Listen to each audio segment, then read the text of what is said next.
happy yourself. You need to happy yourself because I mean, life is just once. You only live once. Yes, so that is why you have to happy yourself each and every day. And so this is what I have for you today. I just want you to put it at the back of your mind that how you choose to live and whatever choices you make will determine how you be happy or whether you be sad. It all depends on it. This is all I have for you today. Don't forget to spread positivity wherever you find yourself today. Yeah. So how do you make yourself happy? I think I like to sing a little here and there. I would say I like to dance because I don't dance very well. I mean, a little cool music, yeah, right? Yeah, mostly music and just dwell on the positive aspects of life. Exactly. Yeah. Exactly. Yes, thank you so much. That was a very beautiful quote. And I'm sure as you go through your day, this quote will be ringing in your mind, in your head, and you can share it with a friend. As she said, spread some positivity out there as you go through your day to keep that beautiful smile on your face as always. And make sure to keep safe as we are in the rainy season, and get strapped with an umbrella, raincoat, a jumper, and make sure to always be safe at vantage points that are safe so that in case of a flood, your life would be spared. Up next, we have the newspaper and online news review with two of my co-hosts, Miriam and Clement. But before that, let us enjoy a very beautiful song.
ono dia tena twediam ko na se Messi me nyam ko ponse ono ne mabande no to me pono wa tamfo anim me krowa ayema busua ade ami ami ya makama obiati wai enye na homa brana ne bamboya Esther Freeman and Kamairo Nancy Wajina Tuano Yamenti Amamo Ya woman come on Sing a single hindy attempt to pay or concroying a compone Why am I for the woman and sing a single hindy attempt to pay or concroying a compone Why am I for the woman and sing a single hindy attempt to pay or concroying a compone Why am I for the woman and sing a single hindy attempt to pay or concroying a compone Why am I for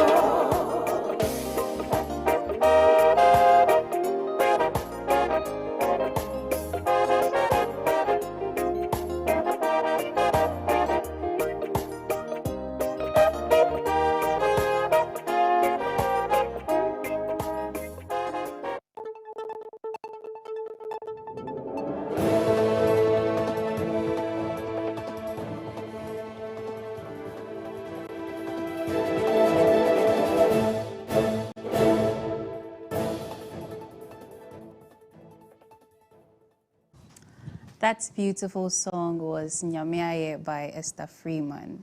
It is time for the online and newspaper review, and I have with me two of my co-hosts in the persons of Miss Miriam Abnadidi and Clement Yabankui. Hello, my lady and gentlemen. Hello, Yaira. Yes, how are you doing today? Oh, well, I'm happy.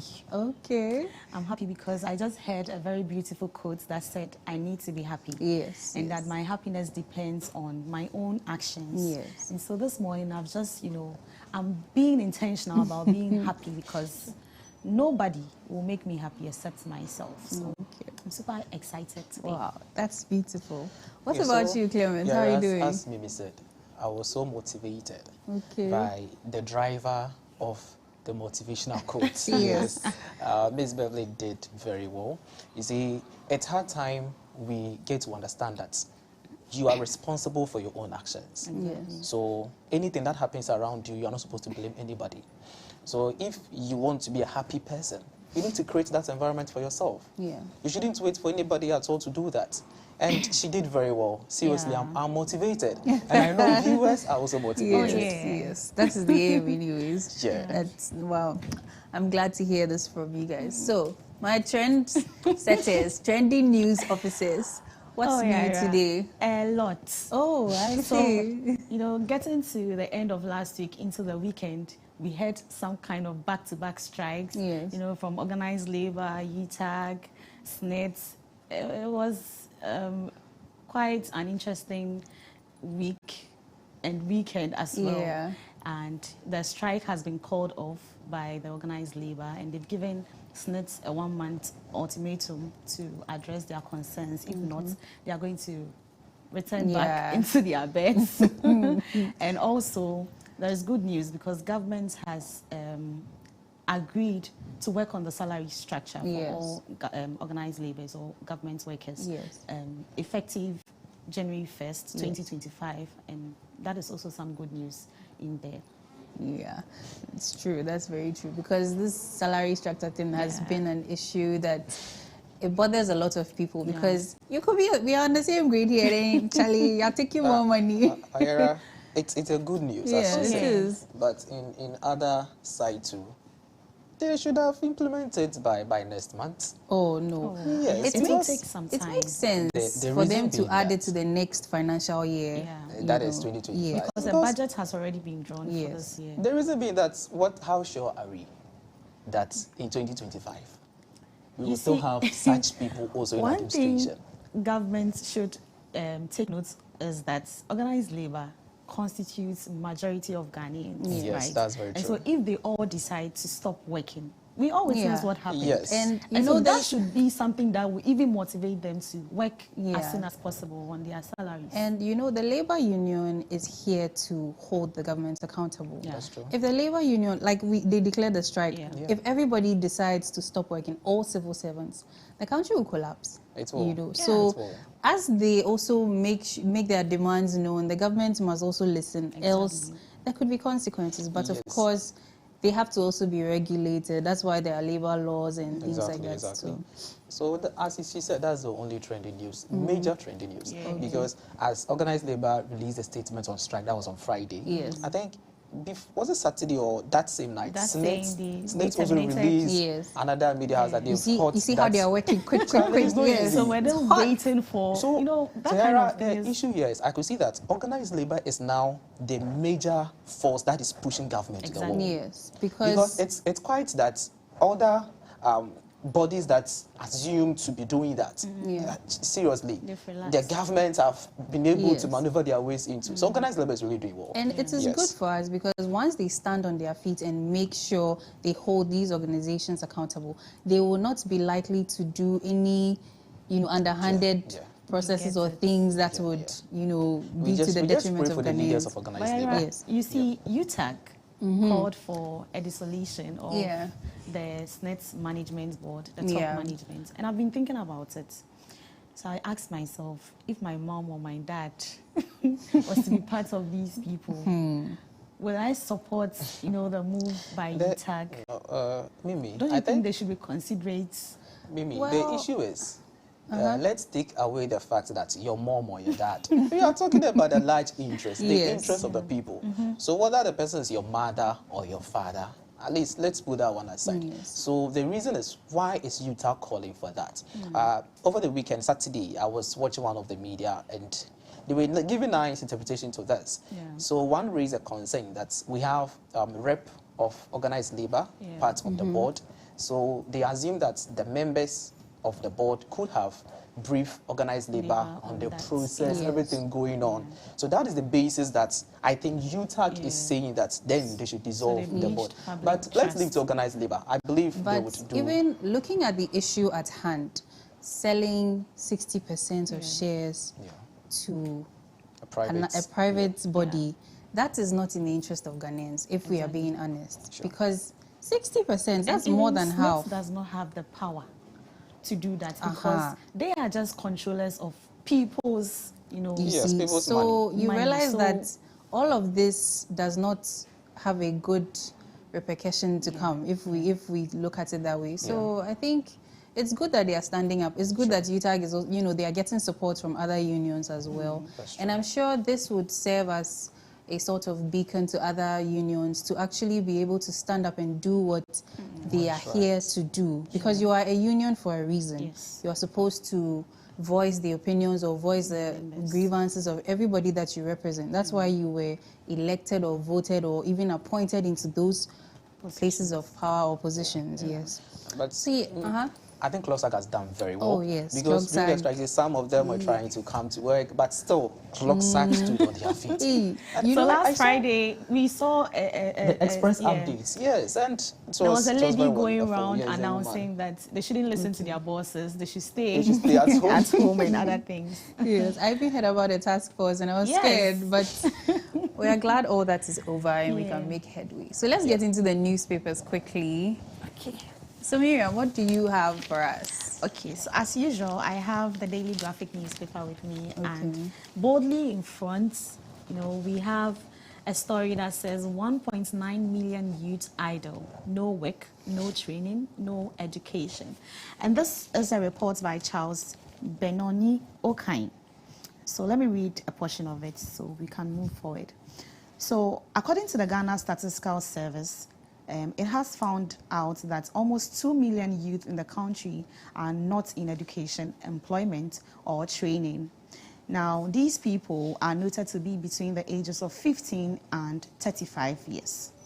And females also constituted predominantly 1.2 million of the youth not in education, employment, or training, compared with the 715,691 males. Now, A labor economist at GSS, Ghana Statistical Service, Anthony Odro Denchura, described the data as positive and expressed the hope that the trend would continue to reverse because at least it means there has been a decrease in the number as compared to last year. However, he said the developments did not mean there were employment avenues available for the youth. Also on the economic, side or surface, they are saying that in spite of the drop in the numbers, two other economists have also described the development as a warning sign which needs to be addressed urgently considering the threat it poses to the country. Now they are saying to have 2 million of our youth unemployed is significant and means that we do not need to relax because these are very energetic young people whose energies can easily be channeled into production and not into social vices. And we have a breakdown of that into the story. Okay. But to summarize everything, they're saying Greater Accra was the only region to record increase in youth need, that is not in employment, education or training for both males and female within the period under consideration. So in other regions, the other 15 regions, youth in need declined for both males and female, except for Western, which recorded a trend by gender. So that is it. So when you look at the breakdown, they are saying that it is only in Greater Accra that we saw an increase in both male and females as compared to those that are in the other regions. Okay. So the whole story is saying that about 2 million youth are idle. They are neither in education, any kind of job or training. And some economists have also said it is posing threat to the economy because these are all young, energetic individuals that can, work to produce or work to support the productivity of the country. Okay. And they are saying that, according to their breakdown, Greater Accra recorded the highest in terms of male and females. So that is what we have here. And if 2 million, right? Yeah. If 2 million youth are not in any form of employment, academics, or even training, that would make them liable to joining these sorts of juvenile delinquencies, right? Illegal activities. And, because of the quick money thing too, you see them just, they call it fraudsters, scammers. And prostitution, because the females too are the number is quite high, right? Even recently we recorded that over 60,000 young, commercial workers are HIV positive. And so that shows how prevalent the situation is as young people are getting themselves into, these kind of illegal activities. I think it's so bad. It's really, really bad. If 1.9 million youths are idle, they said that an ideal mind is the workshop of Satan. Yes. Thank you, Pastor. Yes. So if these people are idle, a lot of things will happen. Yeah. So there will be a lot of this armed robbery actions, and the government need to do something about it. And aside the government doing something about it, the youths, we should also equip ourselves. Exactly. You see, the whole issue was, for example, you've completed university and you are waiting for a particular kind of job. That's one of the factors. You want this kind of job. But maybe at that point in time, that job is not available. Try get yourself something else to do. And doing that thing would help you build yourself and for the future.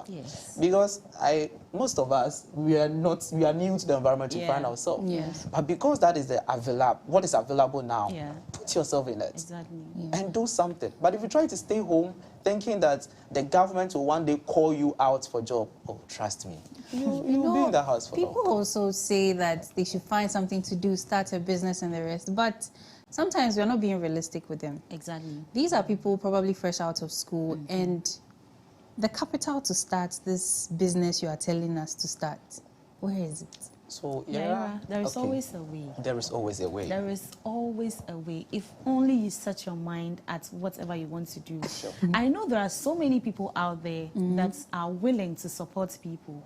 Yeah. But because maybe the way we present our problems or our issues make it look like we are more interested in the money, That's it. than using the money for ourselves, like using it in a productive way, right? Let's say you've completed tertiary and you're waiting for a white-collar job. It's not coming. As a girl, as a young girl, there's so many jobs. There are so many skills. There are so many skills you can, learn. Yeah, now we are in a global world, Yeah. and social media is just close to us. Just close. You can just log on to any of the social media platforms, learn something for yourself. Then, when you are going, to solicit for funds, you have something Yes, to prove to them that if you give me the money, I'm going to work. So Yes. these are the kind of mindsets we should have as Maybe individuals. we're not going far from the story. I know Yaira here is into beats. Aside what she's doing, Yes. she does that. Yes. So that one alone is enough. So- If today she's not getting the kind of job she's doing, she can rely on the beats. see, I and started know for- Mimi is also into A makeup artist. Yes. Yes. You Yeah, see, so both of us started while we were in school. Exactly. So we were saving our chop money small, using that, Yes. upkeep money. Sorry, let me be proper. So we were saving that but there are certain people that, we had mates that didn't have the business acumen, let's Yeah. say. We started some of these things for reasons best known to us. So, but some people didn't. And then they finished school, probably by the grace of God, there is no money anywhere. Their parents have used all their investments to send you to school, to the university. Now, this business you want to start, the only money you have is the 3 cedis you used to buy data special offer. It's even 4 cedis, 50 pesos or so daily. Yes. Somebody will say, save your data money and use it to start a business. But let's be realistic. How much money is that? How many people even have access to so you enough? show that 4 cedis or 3 cedis, it can multiply into me. Jesus turned Miriam, 5 fishes. I think so. Five is- read your Bible. Oh yeah, he turned 5 fishes and 2 loaves of bread. It's 2 loaves of... So you see, what you are talking about is very, very important. Because when it comes to Clock TV, even within ourselves, we have some of our colleagues who are into sobolo, others are into wig making, aside what they do. Yeah. So if today they wake up and they can't walk, they can rely on that. Yes, I So get we want that. to advise the youth out there. We know we all want, let's use the word, better jobs in future. But now let's use available resources. Any way you can, please try to use it to your own interest. Nobody will do it for you. Yeah, that's true. Yeah. So before we get to Clement's story, there's a comment here that says, good morning to you, Yaira, and your able co-host. It is a privilege to see you on the airwaves once again. Ow. But can you imagine Mimi saying no one will make her happy? Please tell her I have been making her happy behind the scenes always, so she should relax, give me. Please keep on soaring higher. From Obiba Wilson, Kumasi. Miriam, you have a lot of explanation to do. Really? Thank you, Obiba Wilson, for your comment. Please turn all those efforts into money, okay? Okay, let's get into the businessman story for today. So this is a graphic business. As a matter of fact, Obiba has. So this is a graphic business. Yes. And the front page it says, no spending spree, no new taxes. Okay. That is the budget review that's going to happen on Tuesday, 23rd of July. So it said, ahead of mid-year budget review later this month, government says it will not make any additional financial demands on the national budget, sticking to its commitment to fiscal discipline a Deputy Minister of Finance has indicated.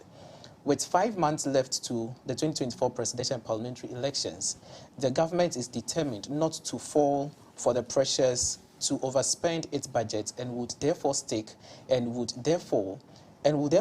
to its program expenditure of 226.7 billion Ghana cedis. Wow. Okay. Yeah, so this is what the Ministry of Finance is telling Ghanaians, that on Tuesday 23rd, we shouldn't expect new introduction of taxes because they've heard our cry.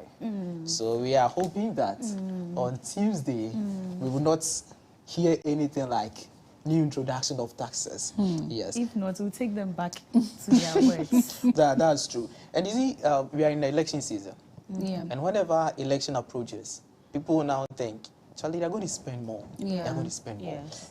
So they said since 2004, though Ghana, we enjoyed a money we know as HIPC. Yeah. HIPC. Yeah. That's high indebtedness for countries. Yes. That was an amount of 3.5 billion US dollar.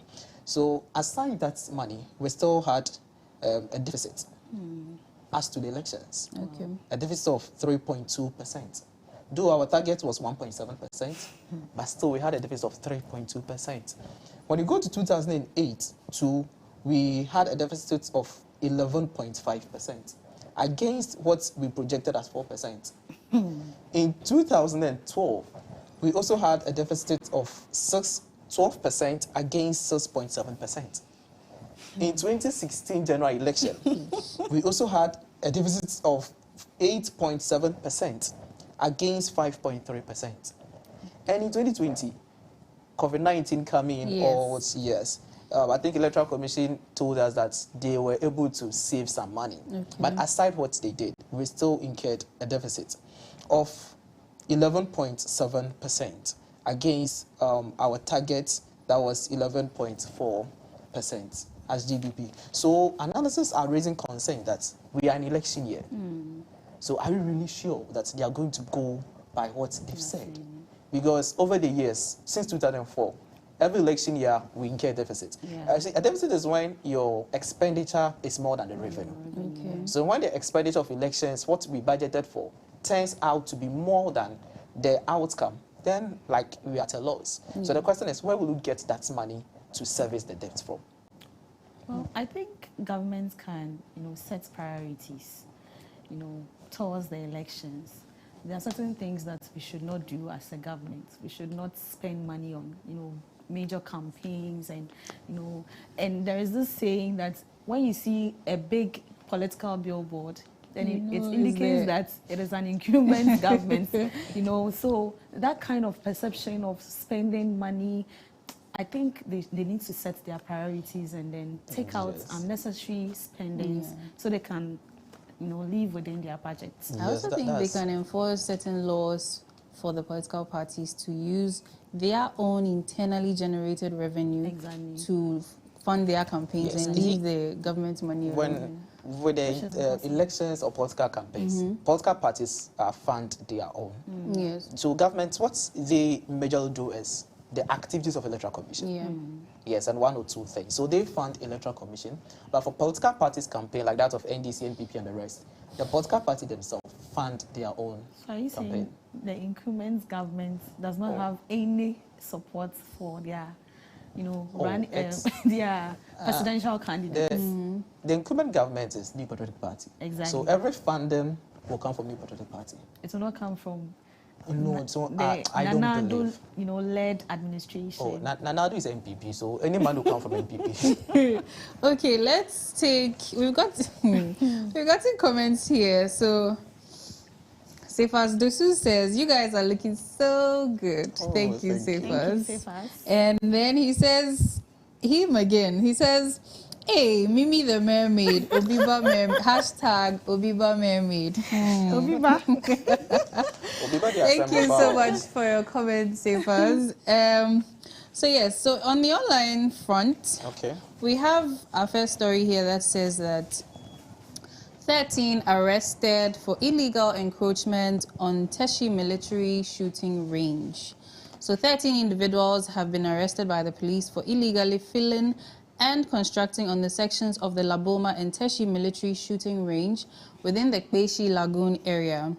An inspection by the Greater Accra Regional Secretary Council, REGSEC, found significant portions of the Kweshi Lagoon had been filled for unauthorized development with structures at various stages of construction. The chairman of the Accra REGSEC, Daniel Ni Kwate Titus Glover, stated that the arrested individuals included both ordinary workers and those responsible for orchestrating the encroachment. He assured the unauthorized structures would be demolished in the coming days, and authorities have also vowed to pull down all the illegally constructed buildings near the Kweshi Lagoon and the shooting range. They have also called for information on who may have sold the protected military land to these trespassers, as the traditional leaders claim no such sale was authorized. Era, The issue dear of encroachment. when I heard this news, I was like, this state land, military land.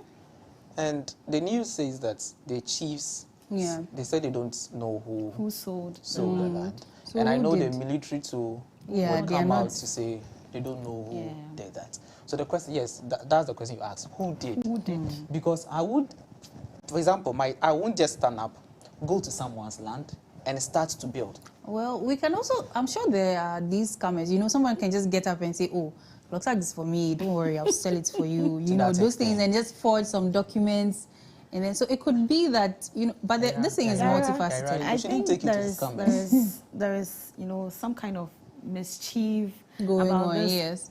And I don't really want to say much because I have some kind of people in mind that I think are likely Okay. to have sold the lands because, Yeah, some quick money and things. of course, And I they shouldn't know, go and they there. know Maybe don't that go there, after don't go selling the land, the military people will still come and reclaim we it, are in but they will this get their country money we've and run away. seen how, you know, countless, you know, Yeah. times where people have complained that their lands have been Resold sold. even maybe 2 or 3 more times.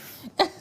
And you see, the issue is, who's baby in a Shooting range. Hey, You see, I was reading a history about shooting range. Why they come see you and fire you? Who's like? But at the end, the poverty levels, these people need a place to lay their heads. so Some- Yaira, no, Yaira, this poverty is to you need a extent of place- military land. that should show you how severe it is, isn't it? Yaira, Because this one, dear, to this one, risk dear. your life to find a place to lay your head in a shooting range, that should tell you that, Charlie, they are now coming to set up the building. Oh. And No, I think some of them what have is really some of the- started. What are some of the structures? Yes, so some of the structures are going to be, most of them are going to be demolished. Wow. So there It are should. structures there already. It should, And and it should. even the lagoon area, you know, this water resource, water body for us, these people are filling those areas and trying When to there are build. flood issues and other things. Yes. What are they going to do? I think it's not only military land. Some of the agencies, like the prison service, Yeah. over the months, they've also complained that people are taking over their land, so the Yes. government is supposed to step in. So I think the government needs to look at this state land very well, especially the state land. Yeah. Yes, they shouldn't easily give it out. Whoever is responsible needs to be dealt with. We should protect what belongs to the state. Yes. Okay. So thank you so much. There's a comment here. I think it was to your story about the unemployment. He says, the issue with the youth unemployment and the perceptions that the youth are only seeking for white-collar jobs is very delicate. We need sympathetic and honest think tanks to engage in realistic intellectual dialogue to find ways to mitigate the situation. And this is from Obiba Wilson. Thank you so much for your comments. And then they'll be by your pound. Wow. So yes, the next story is saying dengue fever outbreak reported in Ghana's eastern region. And so this is about there have been about 9 cases recorded in eastern region about dengue fever, and they said it seems that there's been an outbreak because 9 cases is a bit much, and so they have prompted the health authorities to start doing something about it. And this is a mosquito-borne viral disease, and the little I know about it is that the mosquito is not the one we know, the female Anopheles mosquito. They say this one is Aedes mosquito. Aedes, yeah. Yes, and dengue fever is a viral disease. Yeah. So it is also not transmitted. It's not communicable between humans. It's, if anything, maybe organ donations. If maybe someone who had or who has dengue fever donated an organ, then you could contract it. So it's more of a blood. And then it can also be spread if the mosquito comes to bite someone who is infected again. And so let us be very mindful. If you have any malaria symptoms that are not feeling very malaria-y, and you start your malaria drug courses and you're not feeling better, please rush to the hospital and get some tests done. Yeah, you're right. I read that story in the news yesterday, and I did my little research, and I also came across, some interesting causes which is similar to the normal causes of malaria. Yeah. So stagnation of water, urbanization, and the rest, filth in our communities. It's just also. like the So female anopheles I just said, mosquito. oh, then we thank God that it didn't happen in Accra. So which is which is very, or which is going to support our cleanup exercise that we recently embarked on towards the Homo Festival. I think it is because of that. That is why the outbreak was not recorded in Greater Accra. We have a comment here. I think it's about the encroachment. Someone lying about how the. So this one, John Higgs, he says that's the same way Chef Smith lied to you Ghanaians. Hey, please, people. Thank you, John, for your comment. And so, a little bit more on the dengue fever. So, Yara, Yeah. so I was looking at the countries or the areas where it's highly affected. They said Southeast Asia. Yes. Now that's of the Western Pacific, Latin America, and as you know, Africa. Of course, Africa. Yes, dear. Africa. Yeah, So it's these mostly are the the- tropics. Yeah. Yes, yes. So these are the places that mostly people are being infected by this viral disease. Yeah. And more, as I was going to say, there's a vaccine, and Yes. that vaccine, it's only given to you when you've been affected once. That's before, so that they will treat you for a period of within 12 months. You take it 3 times, and as you said, it's not. Unlike COVID, that you don't have to go close to people. And the prevention measures, Yara, when I saw, they said stay in air conditioning. And I was like, hey. How many Ghanaians? How Oh, many well, Ghanaians have air well, conditioning? these days a lot of people have been purchasing air conditioners Yeah. a lot. There has been an increase in the purchase But of you, air let's conditioners. calm be down. real. Let's Yes, calm down. yes. Air conditioning is too far. You know, the malaria awareness season some years back, Yeah. they brought a lot of information about getting your mosquito nets, medicating it. So please, let us go back to our mosquito nets. Let's protect our children, protect ourselves, because I also read that it can be transmitted from an infected mother who's pregnant to the child, because it's a blood-borne something. So we should also be very careful. And I don't know if I will be permitted some time to just read a few symptoms to our viewers. So some of the symptoms include a high fever, severe headache, pain behind the eyes, joint and muscle pain, nausea and vomiting, swollen glands, and rashes. So if you start feeling like this, as you feel like it's malaria, please take note of some of these symptoms and then do the needful, take the needed action. And also for diagnosis, they have to take some tests. But as we said in prevention, eliminating mosquito breeding sites. So yes, get rid of all your stagnant waters in ponds and puddles like the song. Use a mosquito repellent and make sure you wear protective clothing. Install screens on your windows and doors, and of course, use your mosquito nets. So please, dengue fever seems to be coming up, and so let us protect ourselves just like we protect ourselves from malaria. Yeah. So we have another comment on our WhatsApp here. That's not what's Oh, okay, yes. Here we go. It's from... Give me a second. Yes. They should give us a break. Where and when they were, where were they when they were starting the buildings? And this is from a lady called Abna. Yes, just Abna. Please, we have finished our story.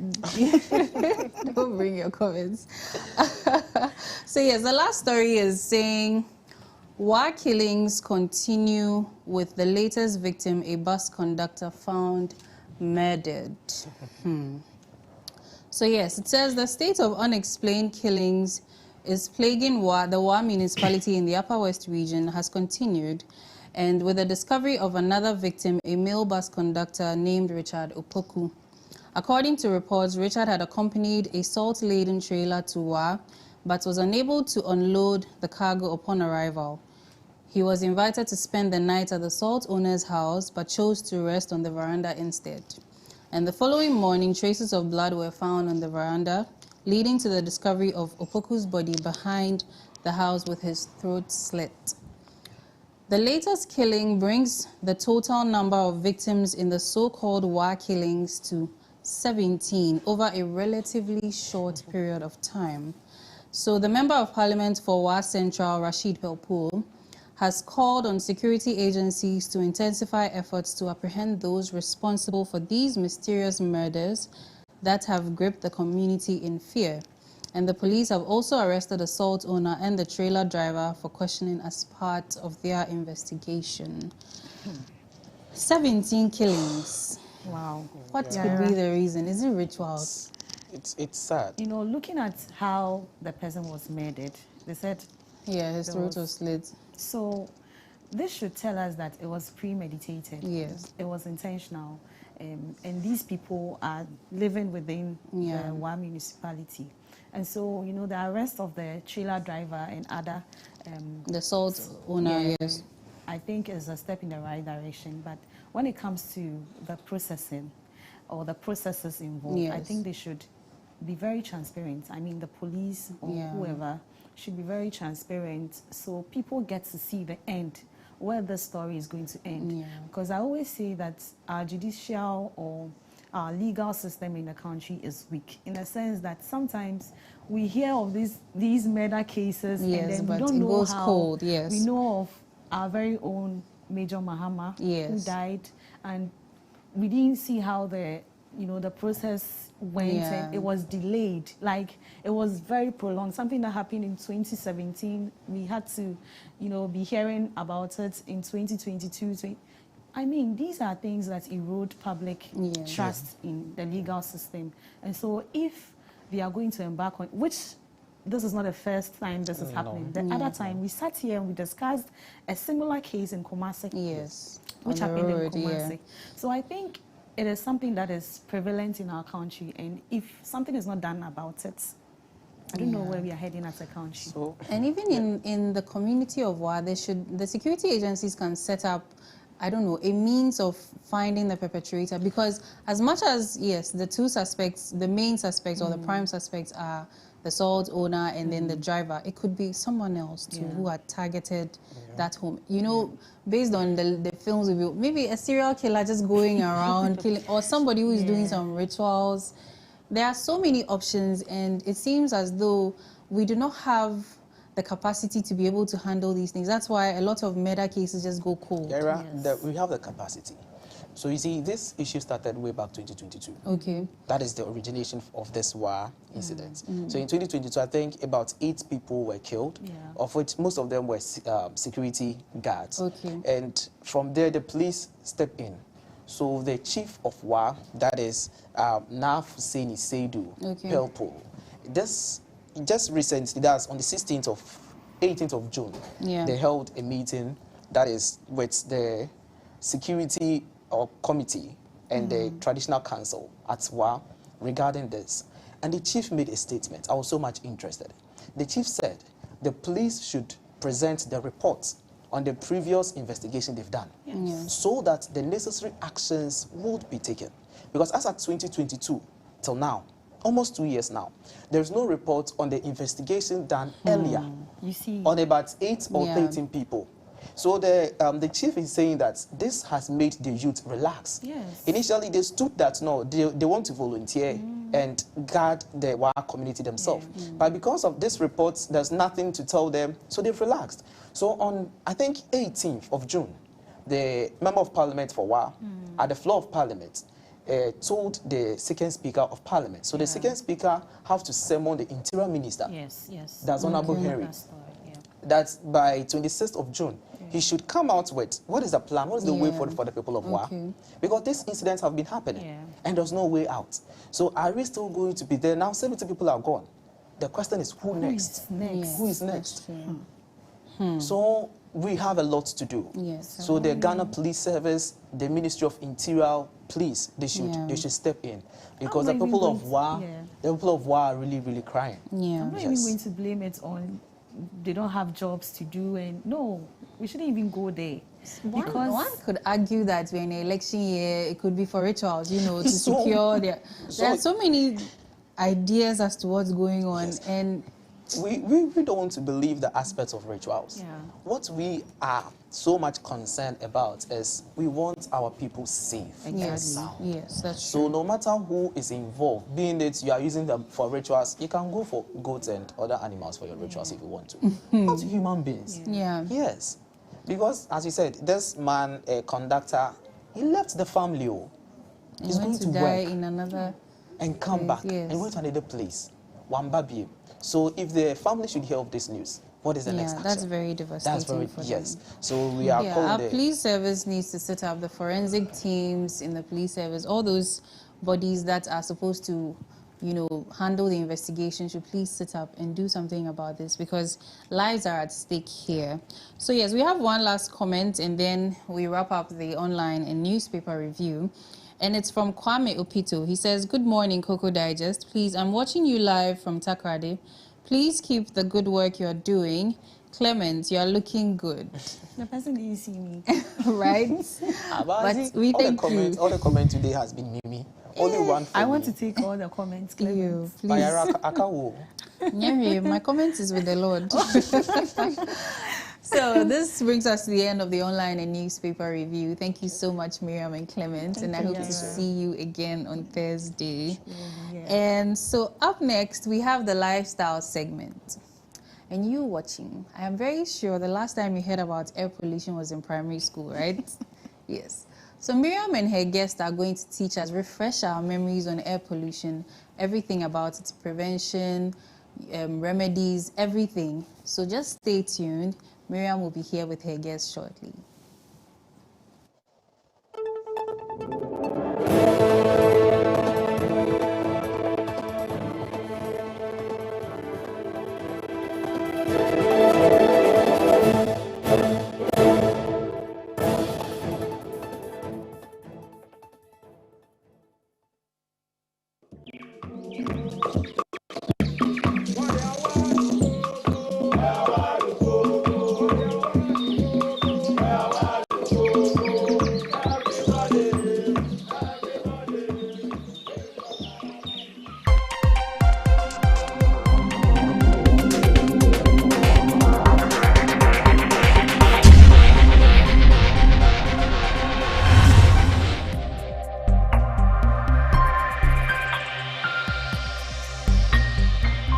Clog TV.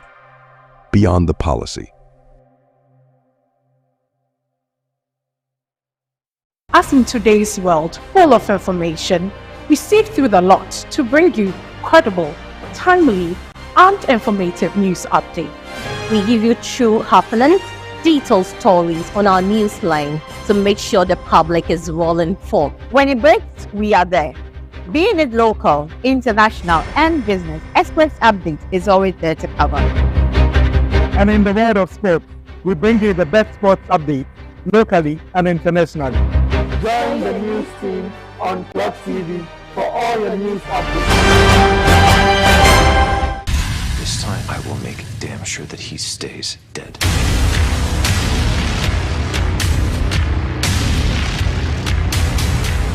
I don't know how to stop him. You start by letting people help you. But he's gonna come after you. Let him come. I'm not that easy to kill. There's a new player we've been tracking. We've been calling him Deathstroke. Find him. This started with the two of us. That's how it ends. You can't go out there by yourself. It's suicide. They're designated Task Force X. Welcome to the Suicide Squad. OJ and Charles Manson one available? Deadshot is a go. Shrapnel's a go. Tiger's a go. I created the Huntress. Yeah, well, you created Slade too. I have my allies, just as you have yours. Be prepared for anything. If they're wearing a mask, they get a bullet.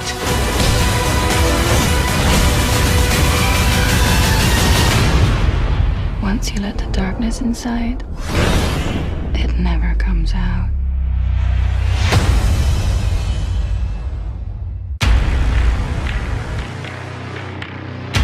What are you gonna do? Kill me.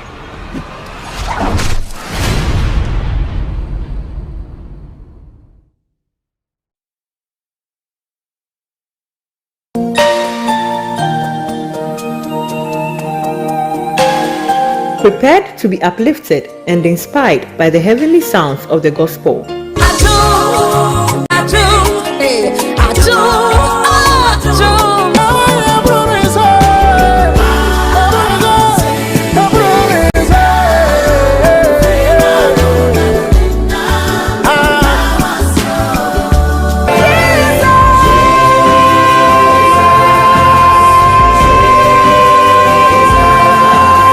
Tune into the Gospel Hour, where the divine melodies will captivate your spirit and bring you closer to the essence of faith. Experience joy of gospel music with high quality and latest gospel videos exclusively on Cloud TV.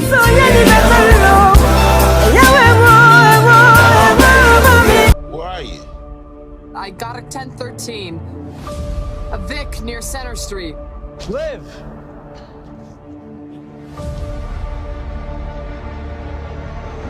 He tried to kill her. He tried to kill Kathy. Who's he working for? NYPD. He's the international liaison in Rome.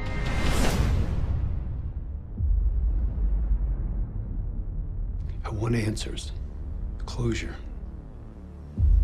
I need that for my children. I'm just trying to find out who killed my wife. Upstairs is giving us the organized crime task force. Elliot is not in charge of it. Who is? Detective Stabler. Nice to see you again. Our charge is to bust an international drug cartel. I just haven't been able to prove it yet. I've never met the smart, dangerous, very bad man. I'd kind of like an introduction. I run a legitimate business enterprise. And my job is to catch scumbags. There's no doubt in my mind, I know what you are. Extraordinary accusations call for extraordinary evidence, Detective. Prove it. I will. Eli, get inside. Get inside. We can nail this son of a bitch who did this to your family. I was a damn good cop 12 years ago. I'm a better cop now.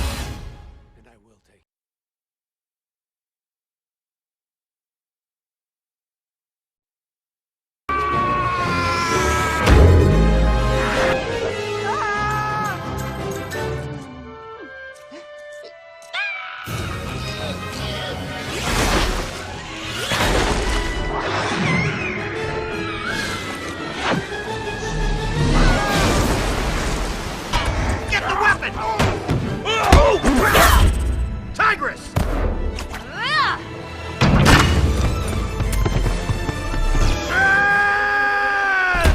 I'm the big fat panda. The whooshy finger hold. Oh, you know this hold. Did not see that coming.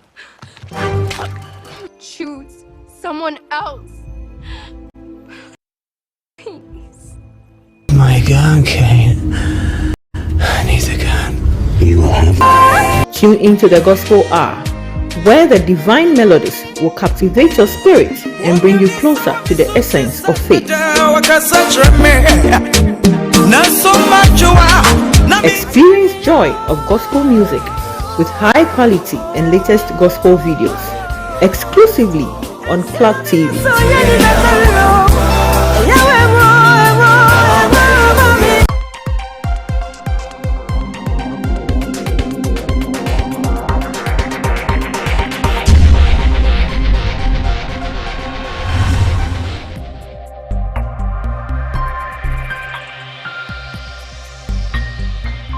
Clog TV, Beyond the Policy.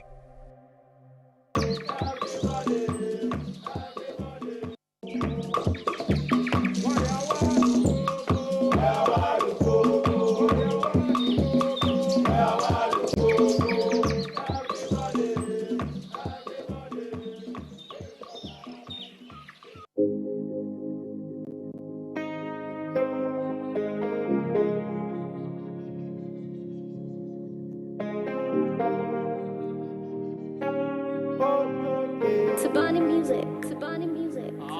Cheers to the last one's down with Jaya. Dia come mama mutiano. O share me boss anti me de makoma ne ma. Wa unso hwe. Sawa Russia. Adiana o se umpera o jaye. Bia o diana o to jene. Obi atume so bu anti jai sa o frefre no ma sawa Russia. Akarama de ka fly away. Akarama de ka fly away.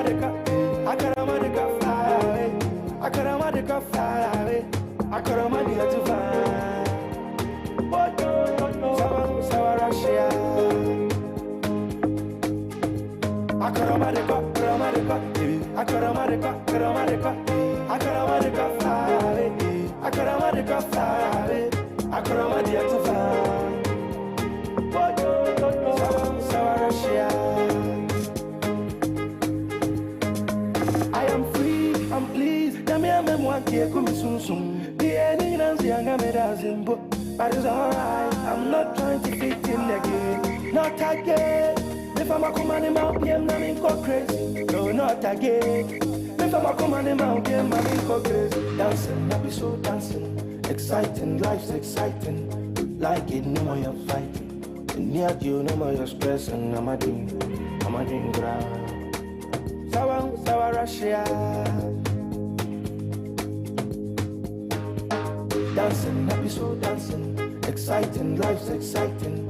Like it, no more you're fighting. Near you, no more you're stressing. I'm a dream ground. Sawa Russia. Akaramadeka fly away. Akaramadeka fly away. Akaramadeka to fly. Sawa Russia. Akaramadeka fly away. Akaramadeka fly away. Akaramadeka to fly.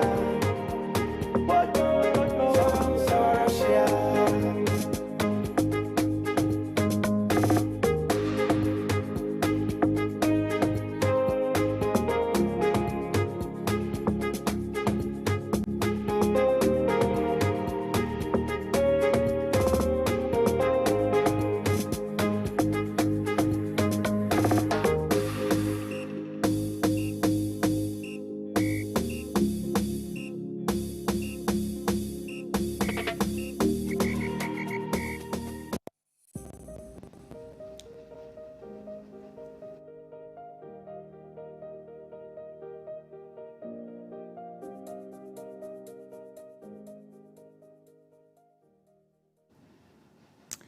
Hello again and welcome to the lifestyle segment here on the Cocoa Digest Morning Show. My name is Miriam Abena Adede and I hope you enjoyed the latest single from Amrado, and he titles that Date Rush, and he's just basically saying you need to take your time when you are going into any relationship.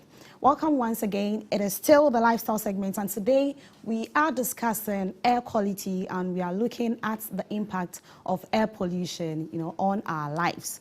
Now, air pollution remains a pressing environmental issue with, significant health implications, and activities such as road constructions, burning of steel, and other industrial activities releases pollution into our air, and it endangers our, the quality of our air and also compromises the quality of our air. And it is very important that we talk about it today because, linking it up to the Sustainable Development Goal 3, which states good health and well-being, it emphasizes the need for us to live in a healthy environment. And so this conversation is very, very important. Because we care about your health, we are going to be doing that today on the lifestyle segment. Now, our team set out to interact with some people living in highly polluted environments, and these were some of the comments they gathered from them.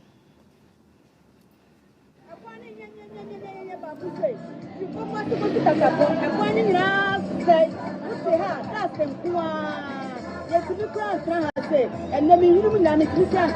The woman in that. But I have Grandma Bine, the machine on my appointment, my wife. But the poor will go for us. Every could be a man across 2 times. Every week, a month to be a month of a for 5. It's a mistrap by on my appointment, my wife. I got a post a machine room. Yes, from a Hannah shop or Miss from the place. On my share, the dust between is very, very hard and obvious in this area. It stopped naturally.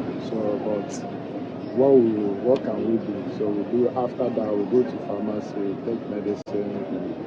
So what? We buy cough medicine and catarrh medicine and headache because we feel busy at the end of the day after the work. Yeah, it affects the business because every time we have to clean the work, the business, what we shake. Sometimes more time the doors will cover everything, the materials and others, and we have to buy extra to clean it to make sure that it's neat for the eyes of the customers. Yeah, we are suffering. We need some help.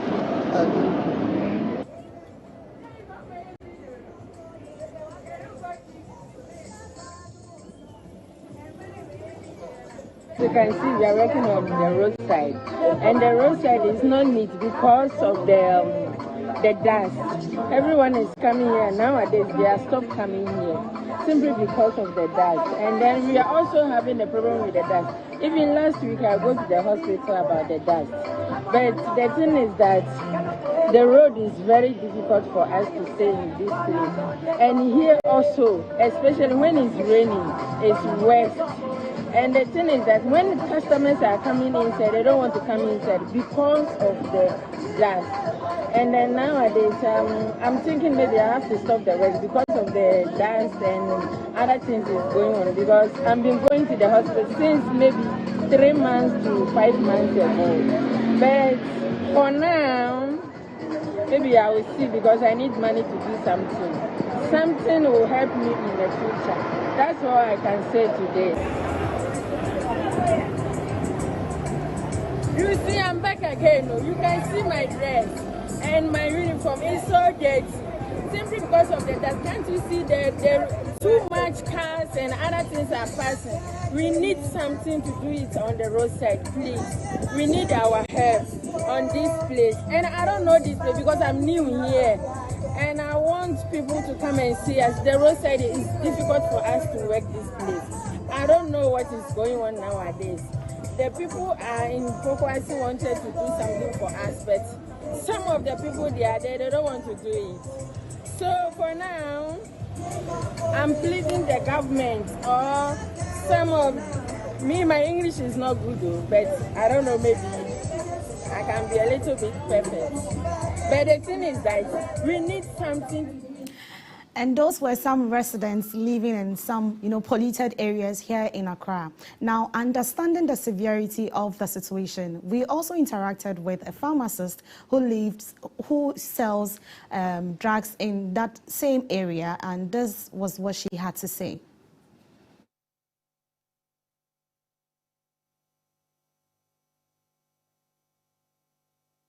Since they started the construction of the road, there have been an increase in the purchase of cough mixtures, immune boosters, and multivitamin because in a day I can have about 20 people purchasing Citro C tablets or the multivitamin. And sometimes when they come in with their complaints, we give them the multivitamin and the immune boosters, that's the Citro C, because of the pollution that's they experience here. But sometimes the water it's because of the dust and the rest here. Yeah, it's very serious because even sometimes here we have to clean here for like 3 times in a day, or sometimes the whole week we have to clean because of the dust. Yes, I always experience because I'm always in the car going from Pokwasi to Fise, and from that side from Pokwasi to Fise there is also road construction going on, and always there is that. Sometimes you put on white and when you get to work, it's dirty. I'll advise them to always put on their nose mask when they are going out, and also always taking the immune boosters and the multivitamin to boost their immune system from being weak from this pollution. And we also interacted with a doctor at the Closac Polyclinic. He happens to be a medical doctor, and he also shared his 2 cents into the issue. Air pollution simply means the quality of the air we breathe in is impaired. I think in our settings, what will pollute the air we breathe in a lot more will be dust, because we do have a lot of our neighborhood roads not tarred. We do have quite a number of people who would be allergic to dust, so that would be the first medical problem people would have. So if, for instance, you are asthmatic and you react to dust, then you would have a lot of people living in such areas having asthma attacks, which sometimes can be deadly if not arrested immediately. We do also know that breathing in some of these particles can also lead to some lung issues as well. So the long-term bit can also pose some health challenges and breathing problems. When it comes to sight as well, vision, we feel when you have a lot of dust settling on your eyes a lot, again, people do react, and then it can also cause some level of injury even to the eyes. So yes, polluted air would have a short-term negative effect, which would be allergic reactions, asthma attacks, upper respiratory tract problems, and in the long term can even lead to things like lung problems, causing breathing challenges, and of course we also have problems with the eyes and the sight as well. So we are all fighting climate change and other things, so if we put in effort to change that, it will happen. Of course, the larger picture would be if we have all our roads tarred, that will limit the dust in the air. If you live in an area or a neighborhood where you have a lot of dusty roads, I've seen areas where they literally pour water on the road to make sure that it's not as dusty as it will be if there's no water on it. COVID also taught us one thing, which is wearing a mask. So if I lived in such an area, I would probably make sure I constantly would have my mask on most of the time. I think if we put some of these measures in place, largely we would be able to reduce some of the medical problems. And those were some advice from the medical director at the Closac Polyclinic, Dr. Pampo, with that insight. Now we'll be joined by our guest via Zoom, but before that, let's take a quick break. We'll be right back.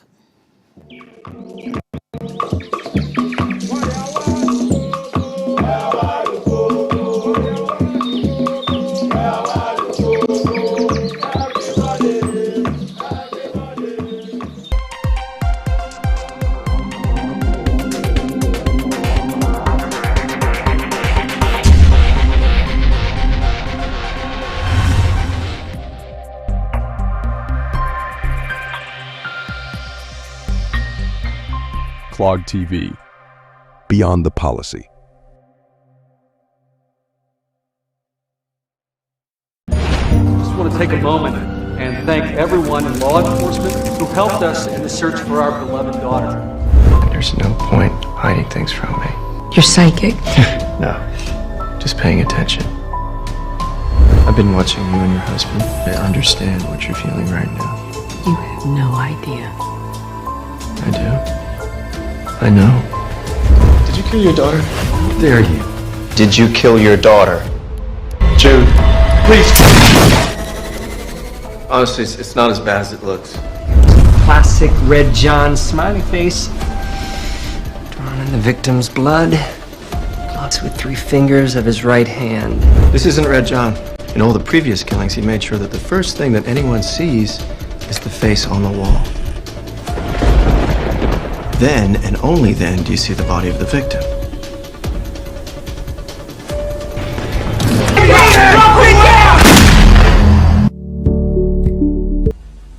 For my children.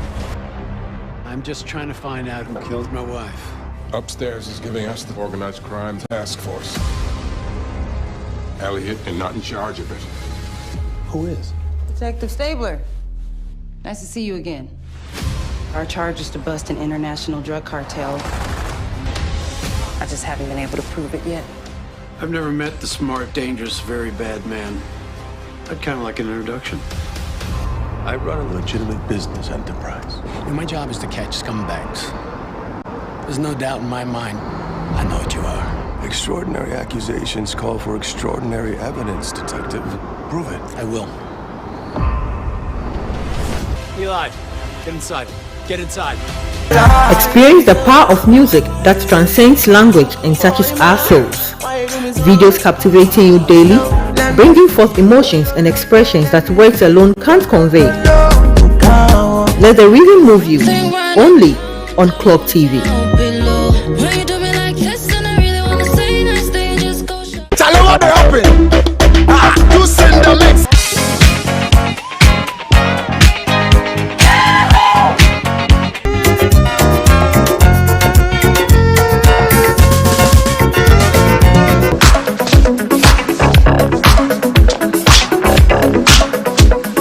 Join me, Oliver Beverly, and Edna Watson on Old School Ride. Let's get interactive and get to know our old legends.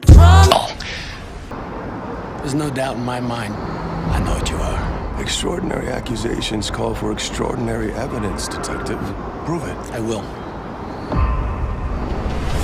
Eli, get inside. Get inside. We can nail this son of a bitch who did this to your family. I was a damn good cop 12 years ago. I'm a better cop now. And I will take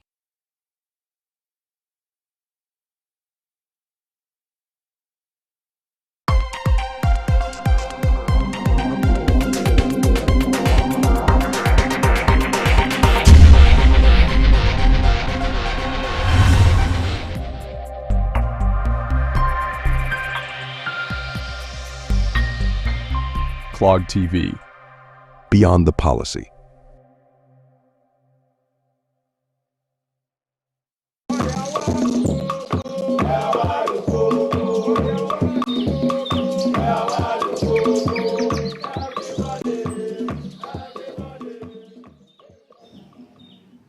And you are welcome back. It is still the lifestyle segment here on the Cocoa Digest Morning Show. If you're just tuning in, then you've really not missed much because we are discussing air quality and looking at the impact of air pollution on our lives. And earlier we had an interaction with some residents living in highly polluted environments, and they also showed effects of air pollution. Can you take us through some? The air we breathe get into our bloodstream. So just look at it. The blood also goes into the brain. So if you have these pollutants entering your bloodstream, definitely continued exposure is going to affect brain function. Yeah. Hence the stroke and other things that we are talking about. Okay. What are some of the most effective strategies or technologies that can be implemented to improve air quality and reduce commuters' exposure to pollution or pollutants? We have over 60 sensors. Okay. But this is how we need the data. Okay. So what's the data saying? We have over 60 sensors. You know, when you're trying to make a case to somebody about something that this is not good for your health, what shows that this is not good for your health? Where is the data that shows, or what's the evidence? So the first thing we do, or the first thing that we did, is to find the evidence. What is the evidence? Okay. So then we have mounted 60 sensors in strategic places in Accra to measure the air quality on a daily basis. All these readings, we put them on our website. We have a website, the Breathe Accra, breatheaccra.org, BREATHE Accra.org. This information is easily accessible. And then also we encourage vehicle owners to regularly service their vehicles. Yeah. As you service, you get to know what is wrong with the vehicle. Yes. You take emission tests. Yes. You know what you have to do to ensure that you are not polluting the environment with the fumes that is coming out from your vehicle.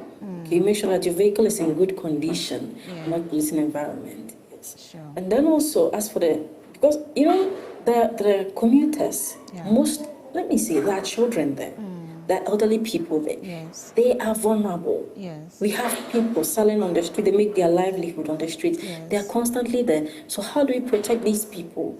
You know, what can I do to make sure that my neighbor is comfortable? Yes. All these things, we look at all these things. Yeah. Okay. Okay.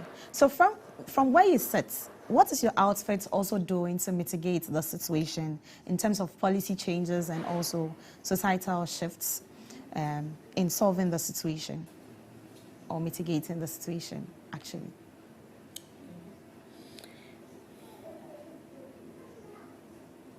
Yeah. We are all hoping for cleaner air. Okay? And we are working day and night to ensure that our recommendations come to light. About a month ago, you know, we have a project that is anchoring the Breathe Accra project, Ghana Urban Air Quality Project. And then through that project, we released a communique to the government, to governmental agencies and other bodies, you know, stakeholders here and there. We give them sectorial recommendations on things that should be done to ensure that we have improved air quality in Accra. Okay, we touched on waste management, we touched on transport, household energy, the industries, the markets. What should we do? Okay, so for the transport system, the transport sector in particular, you know, some of the things that we can recommend, or some of the strategies we can recommend, is that if we get the government to invest in private, could improve in, you know, if they would improve intra-city public transport. Okay, the transport system will get more people leaving their vehicles at home and then joining a public transport because they know that it is reliable, it is on time, the vehicles are neat and everything. So then people will join.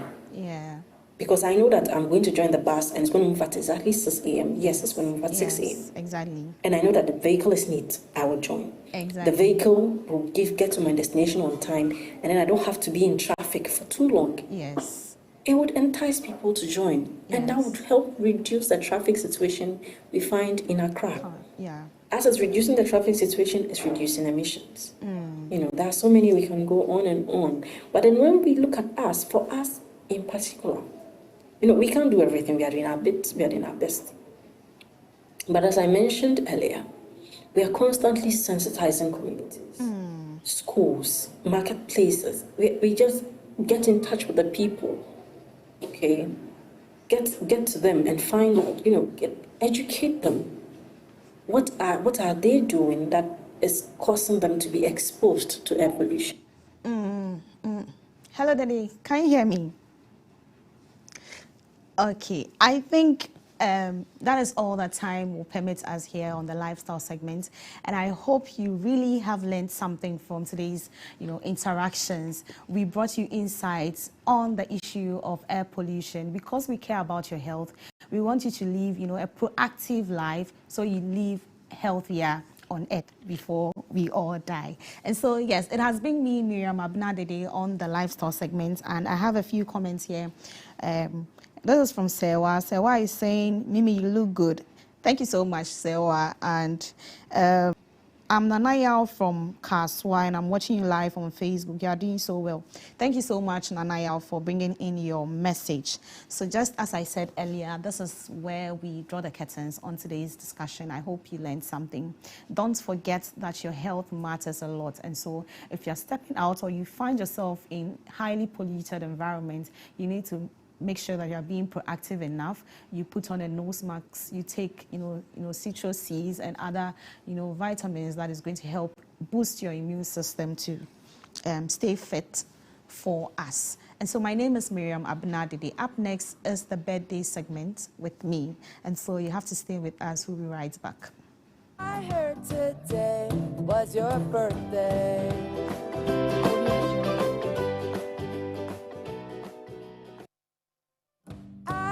Today was your birthday.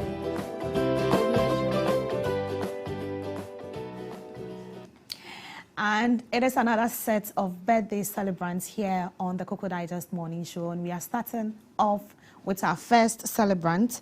And she's in the person of Abiba Abraham. And this is from Lady May to you. She's saying more grace, prosperity, and more money. And thank you so much, Lady May, for bringing in your message. Our next birthday celebrant is Besmark Odum, and This is a message for you, Bismarck Odum. I'm Bismarck Odum inside Agonos Radio. Today is my birthday. Please wish me well. Okay. So from everyone here from Clock TV, we wish you well, Mr. Bismarck Odum. Now, our next birthday celebrant is Bright Mori, and we are saying a happy birthday to you. He is a teacher at the Savior Preparatory School, Oyibi. I am grateful for your support and everything you have been doing for me. I love you as a friend, and not just a friend, but the best one, of course. Thank you so much for bringing in your birthday message. And our next celebrant is Madame Florence Atapani Kwashiga, and this is from Yaira. She's saying, God bless you and fill your life with his glory. May your smile never fade. Thank you so much, Yaira, for bringing in your birthday message. And our next birthday celebrant is in the person of Grace. And here is to all the birthdays we have celebrated together. I hope today is an amazing one, and I look forward to celebrating many more years together. And this is from Ajwa and all members of Bosets. Okay, so our next celebrant is Kelvin Peter, and this is from Jessie. And she's saying, happy birthday, may your day be as bright and wonderful as you are. Cheers to another trip around the sun. The love is deep, and I need you to survive. Thank you so much for bringing in your birthday message as well. And this is from Efwa to Lucy Lai, and she's saying, happy birthday, Lucy Lai. I wish you nothing but the best of smiles. Thank you so much, Efwa, for bringing in your birthday message. Our next celebrant is our very own Michael Atta, and from the production team, we are saying happy birthday. I hope your day is filled with joy and laughter. May this next year be your best one yet. From your production team to you, Michael Atta. We hope you enjoy your day today.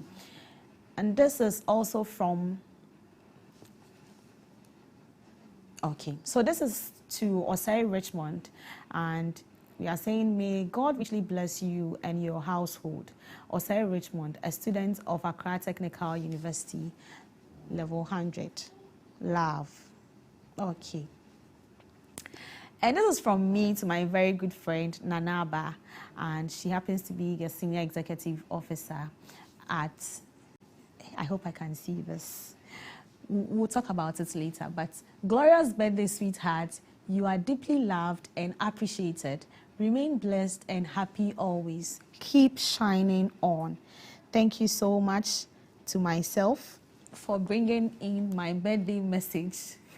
Our next birthday celebrant is Peter. And this is from Millicent, your friend. She's saying, happy birthday to you, Peter. You are such an incredible friend. God bless your new age. Thank you so much, Millicent, for also bringing in your birthday message. Okay, this is from Jennifer. Sorry, this is from Ruth to Jennifer Anang. And Ruth is saying, happy birthday, Jennifer. YPG Presidents for Victory Congregation, NEMA 441. It's my prayer God strengthens you in all aspects of your life and continue being a good leader to us all. The team loves you very much. Enjoy your day, Presido. Thank you so much for your message. And we are taking the last one, which is from Edward from Santase to Frida Osei. He's saying, happy birthday and glorious birthday to you. May the good Lord guide and protect you with knowledge, wisdom, and more grace. Thank you so much for also bringing in your message. We have a few messages here that I'm going to read out. So we also have this from Lady May, and she's saying, happy birthday to you, my dearest friend, Faustina Derry. Your dedication and hard work have always impressed me. May your special day be filled with joy, laughter, and all the things you love. I'm grateful for all you've done and wish you a wonderful year ahead. Warmest wishes. Much love. Thank you so much, Lady May, for also bringing in your message. And we here at Clock TV, we are all wishing Dorcas and Anoko a happy birthday. Today happens to be your birthday. You are a news editor here at Clock TV. We wish you a happy, glorious birthday. May the good Lord continue to bless you. So this is where we end the birthday celebration. Okay, so we have a shout out to Naache Shitolo inside Osu, and this is from our technical team. They are saying, God richly bless you for your constant support, you know, for feeding them all the time. It is not easy, you know, 4 great men feeding them.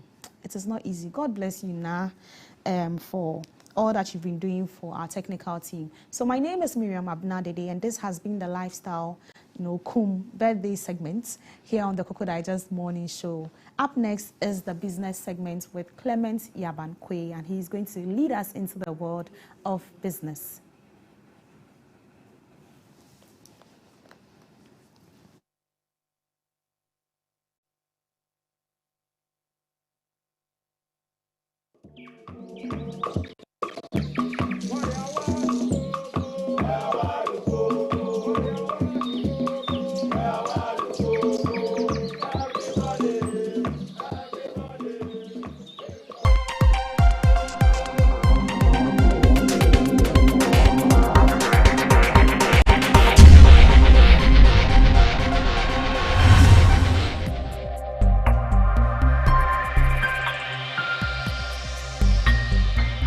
Clog TV, Beyond the Policy.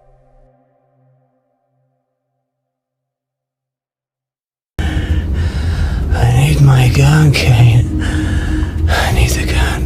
You will have the gun as soon. Where are you? I got a 1013. A Vic near Center Street. Live!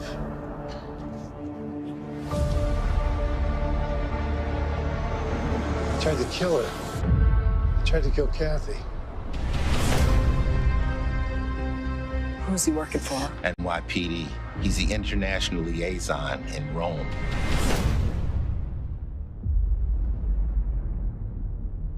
I want answers. Closure. I need that for my children. I'm just trying to find out who killed my wife. Upstairs is giving us the organized crime task force. Elliot is not in charge of it. Who is? Detective Stabler. Nice to see you again. Our charge is to bust an international drug cartel. I just haven't been able to prove it yet. I've never met the smart, dangerous, very bad man. I'd kind of like an introduction. I run a legitimate business enterprise. And my job is to catch scumbags. There's no doubt in my mind. I know what you are. Extraordinary accusations call for extraordinary evidence, Detective. Prove it. I will. Eli, get inside. Get inside. We can nail this son of a bitch who did this to your family. I was a damn good cop 12 years ago. I'm a better cop now.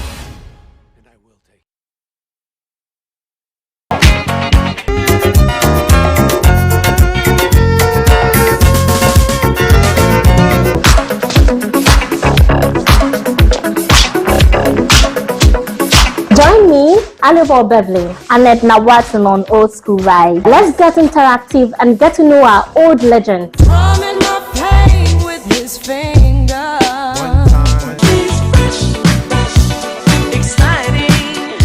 Showing this on every Friday, 6 p.m. to 7 p.m. and repeat on Saturdays at 3 to 4 p.m. on Clock TV. Old School Ride. Let's vibe. Are you ready to groove to the beat of vibrant Afro video mix?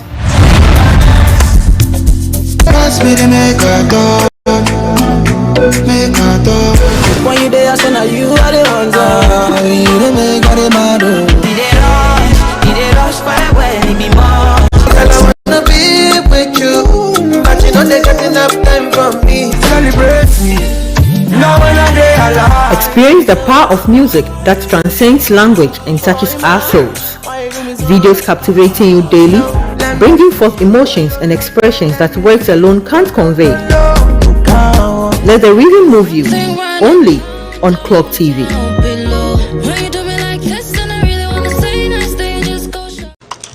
What's that?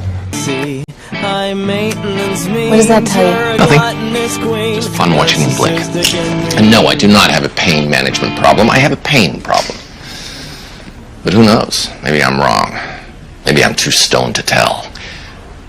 With a 14.5 kg LPG cylinder expected to cost 234 Ghana cedis, 97 pesos during this period.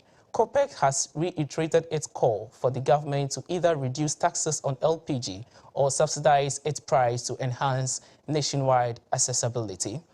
Let's kindly take a look at the world fuel market price and the local price for the first price window, and that's of the second price window.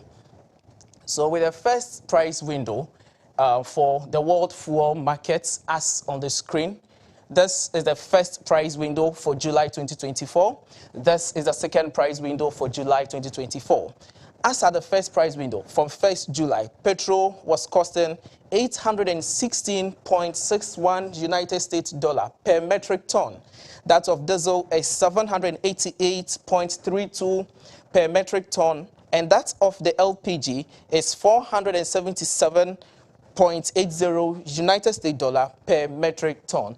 Let's look at that of the second price window for the same period. So the second price window as at yesterday, petrol is 843.00 United States dollar per metric ton, 536.11 United States dollar. So looking at this, let's look at a change in the amount of the first price window to that of the second price window.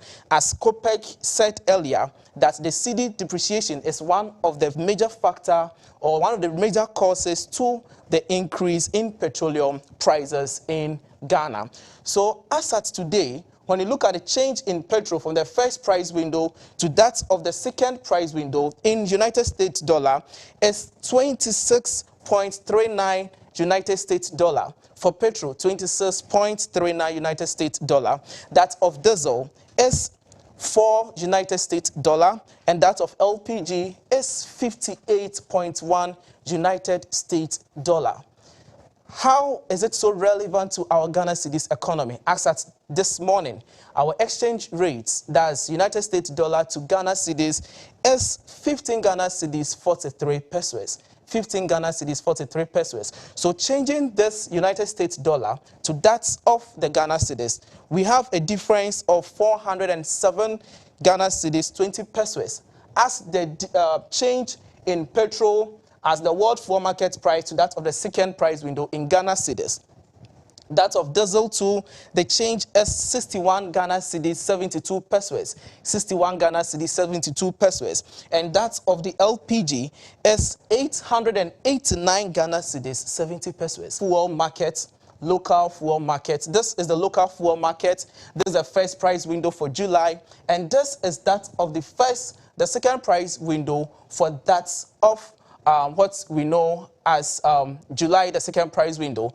So the first price window for petrol, we have 14 Ghana cedis, 26 pesos for that's the per liter. That of diesel is 14 Ghana cedis, 64 pesos per liter. That of LPG is 15 Ghana cedis, 0.5 per kilogram. The second price window is also 14 Ghana cedis, 79 pesos per liter. Diesel is 15 Ghana cedis, 33 pesos per liter. LPG is 16 Ghana cedis, 205 per liter. So you should be expecting that going to the pump today to fill your car or anything of yours for the means of transport, you should be expecting changes in prices of fuel at the various pump stations. So viewers, let's assume that your car uses a fuel quantity of 50 liters. 50 liters is the consumption of your car. And this 50 liters, as at the first price window, 50 liters is equivalent to an amount of 713 Ghana cedis. 713 Ghana cedis. That is for the first price window if you are using petrol. And that of the second price window is going to be 739 Ghana cedis, 75 pesos. 739 Ghana cedis, 75 pesos. That's for petrol. That of diesel is also going to be, as at yesterday, as 732 Ghana cedis, 732 Ghana cedis. And that of the second price window is going to be 766 Ghana cedis. So with this, you could see there is a change in what? In amount. So that's what some of the commercial drivers told Clock TV reported yesterday on grounds. Moving to our second story, the International Monetary Fund, IMF, has approved a disbursement of approximately 360 million United States dollars to Ghana after a successful review of the country's economic reform program. This move by the IMF indicates a positive assessment of Ghana's economic progress and the effectiveness of its reform efforts. Ghana's inflation has fallen and its fiscal and external positions have improved. However, the IMF cautioned that maintaining reform momentum is crucial as the upcoming elections pose a risk of policy splitches. Staying committed to fiscal consolidation is important to ensure Ghana's favorable medium-term outlook is not undermined by potential political uncertainty.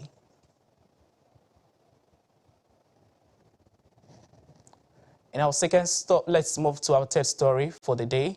In our third story, real estate sector players are expressing concern about the government's reintroduction of a 17.5% value-added tax on the sale of immovable properties. They argue that this tax consultation, they are calling on the government to eliminate this tax in line with its pledge to avoid introducing new taxes in the mid-year budget review slated for Tuesday, July 23rd.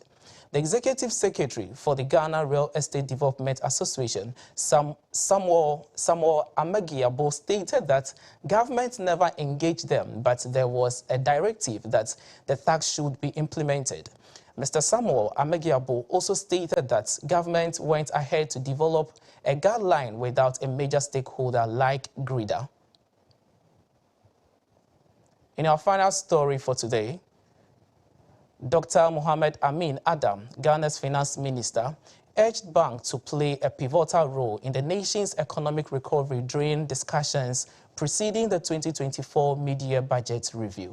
He emphasized Ghana's critical economic juncture and highlighted its resilience despite recent challenges. Economic growth exceeded expectations at 2.9% last year and surged to 4.7% in the first quarter of 2024, the highest since 2020. Dr. Adam announced the imminent launch of SME Growth and Opportunity Program, aiming to boost small and medium enterprises through enhanced access to finance and markets. He underscored banks' essential role in providing financing and government efforts to ensure sustainable growth. Let's just have a look at what the Minister of Finance, Dr. Mohamed Amin. The world suffered similar shocks, but we continue to remain resilient, and our efforts at restoring the economy is paying off, with growth proving more resilient than initially expected. Last year, we expected to grow at 1.5. We grew at 2.9%. Already in the first quarter of this year, we grew at 4.7%. We have not grown at 4.7% in the first quarter since 2020. The rebound in the economy is real, as the figures speak to. But it's also important that we continue to discuss key strategies and policies that will impact our economy further. That's what the Finance Minister, Dr. Mohamed Amin Adam, said to the press on this very issue. Thank you so much for staying with us for the Business Update segment. This is what we have for you today. I just wanted to remember that this segment is proudly sponsored by Hedge Pensions Trust. I am Clement Yabankwe. Stay tuned for the rest of the show.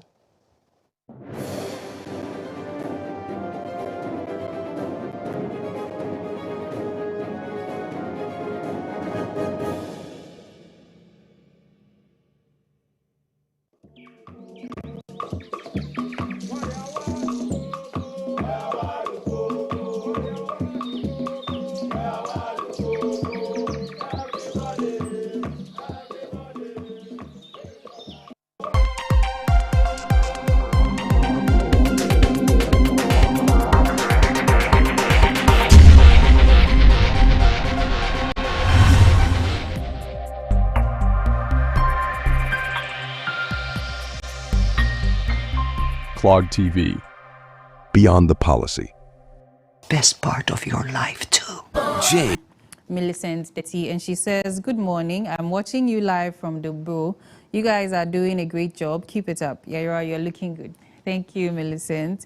And then we have a comment from Edward from Santasi. He says, Clog TV, you guys are doing amazing work.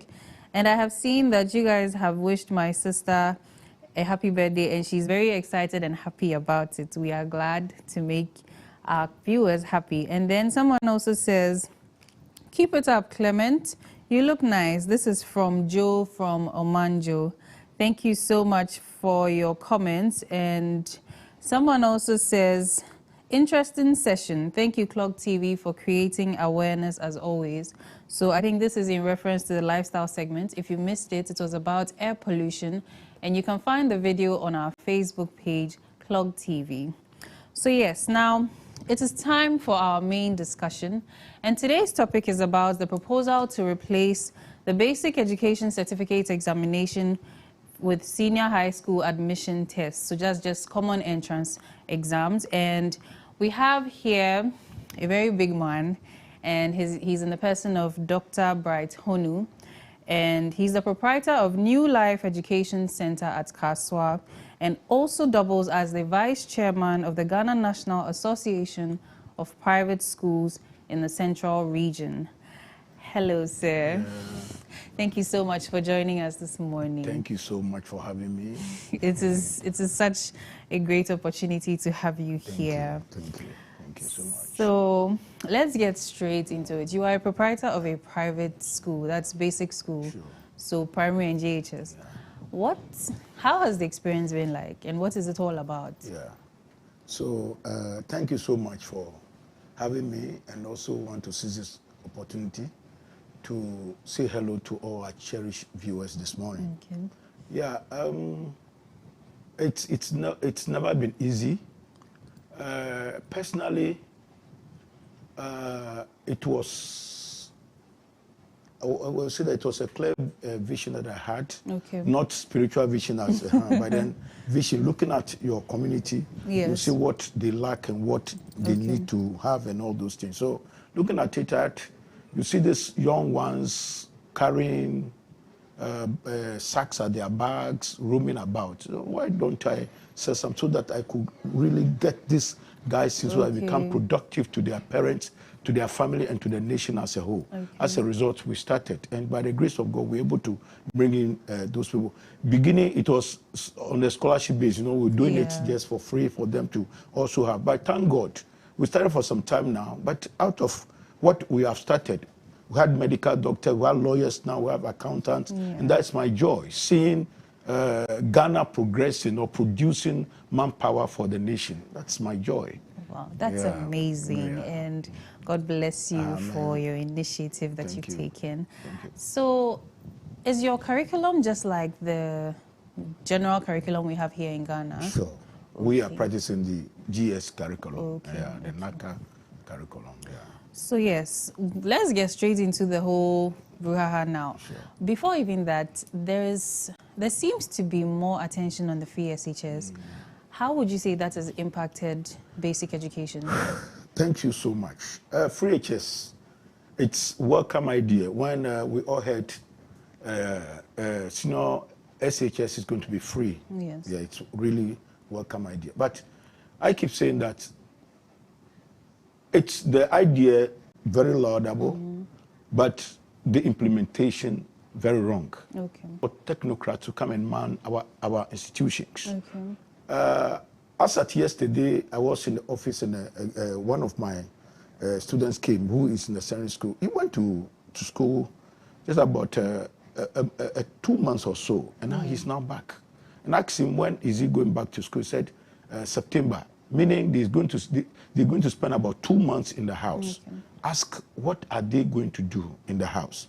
Now, there are classes all over. There are private classes for all the students all over. But then the money you go to pay over there before the class is organized for you is so huge.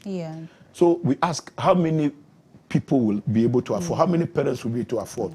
And let us not forget that when we talk about education, and we talk about what they call education, the well-being of Ghanaians, it's not only in Accra. Yes. But most of the times we focus our attentions on Accra. So anything that, if things are okay in Accra, we tend it to be okay everywhere. That is not it.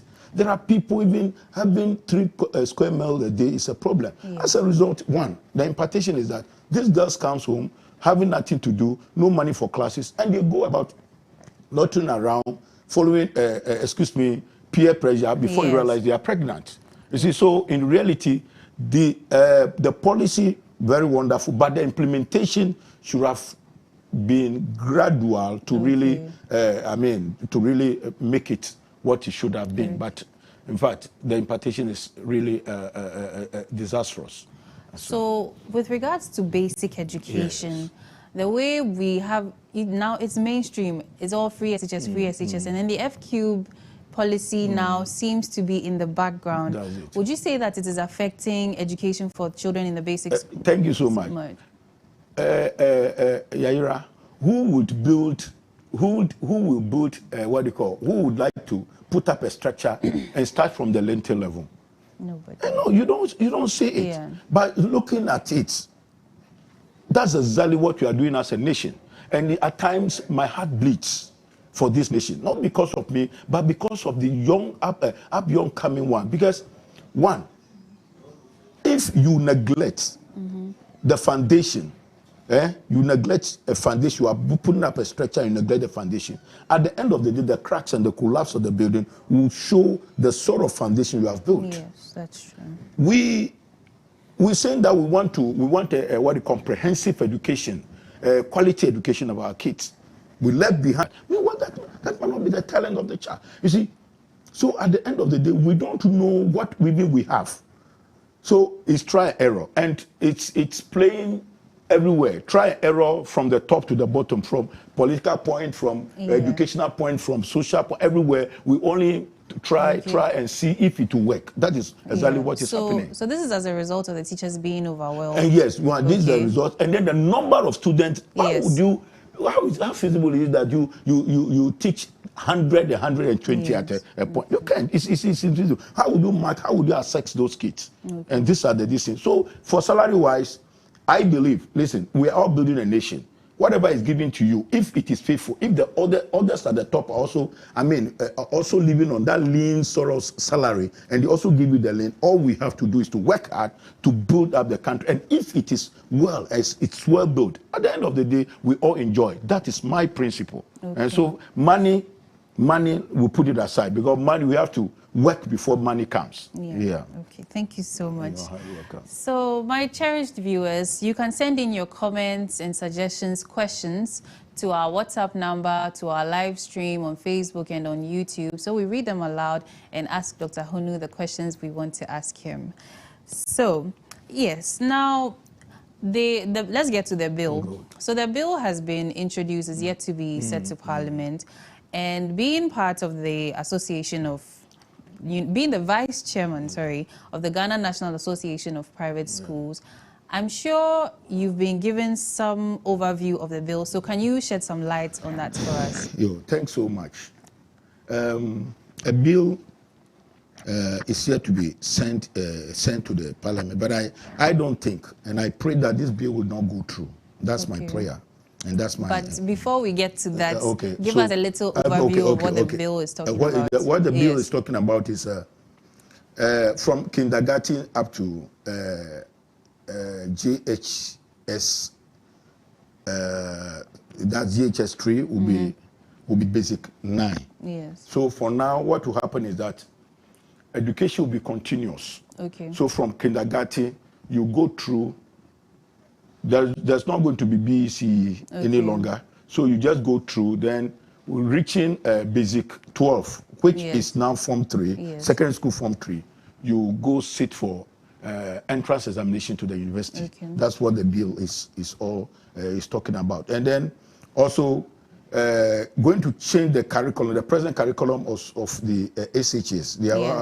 The bill also intends to change the curriculum and also make sure, you see, they want to make sure that no person or no government, so that they will all agree, Parliament will agree that no government comes to change that policy. So this is the fundamental purpose of that bill. Okay. Yeah. So I also read a little about it, and they said that they are sort of adding the JHS to the SHS to make it a 6-year high school, and they are removing the BEC from there. So the way I understood it was more like they're not going to require the BEC certificate anymore, and it's just going to be a common entrance exam. So I also read that they may locate the JHSs with the SHSs. Sure. Can you give us some Thank you so much. So meaning that, well, see, let's be very frank here. You know, that's why I keep saying that anything we do it in a very ad hoc way, and at the end of the day, it crashes right before our faces. And I'm seeing this also. You see, it's just a rushing. You know, they're trying to rush these things, and you see, as they rush it, I know obviously it's going to blow in our faces. Now, there's not going to be what they call basic examination, but they said after completing SS, they'll give you diploma. Yes. You'll be awarded with a diploma. Okay. So what kind of diploma? Now, it said we'll have an examination. The kids will have examination in class 2. Class 4, class 6, then Form 2. That's here, Form 2. Form 2, they're going to write an examination Form 2. Okay. That's going to be common core exams for all of them. So that is one thing before they continue to write the. So in the reality, this particular bill, the people forcing the bill through do even not understand. Because you don't see any substance, any sort of reason why this changes. Well, from what I read, they said that they want to reduce the pressure that, you know, BC is all this high stakes. There's so much pressure to write the BC, and then the students get stressed. Very good. And things like that. Very good. Very good. Even, look, I'm a Christian. Even God has to test that to see how faithful we are to him. Even God, who created heaven and earth. How would you, even your own child, your own kid in the house, at times you try him or her to see whether he or she understands certain things. Yeah. How would you educate a child from kindergarten right through, no exams, let the child come to school? Now that even we are writing BECE, because of this free education, the children are not ready to learn. And now you tell them there's not going to be any exams at all. Then leave the school, then there should be nothing like a school. Let us all educate our kids in our homes. Because at the end of the day, these children, you will destroy them, you will not be ready to learn and all those things. So this bill in particular, well, we'll see what happens. But I think... Person says, will those who write their BEC write another entrance exams to SHS? No, as at now, they are all going. I received a communique today. The communique is saying that school is going to open on 27th of September this year, so parents might be ready. So there's not going to be any entrance exams. Okay. So it's getting very interesting here, and I'm waiting for your comments and suggestions. I'm looking forward to reading them aloud. So we'll be taking a short break. Right after that, we'll get back into the effects of this bill and what is going to happen to our basic education and senior high school education as well. We'll be right back.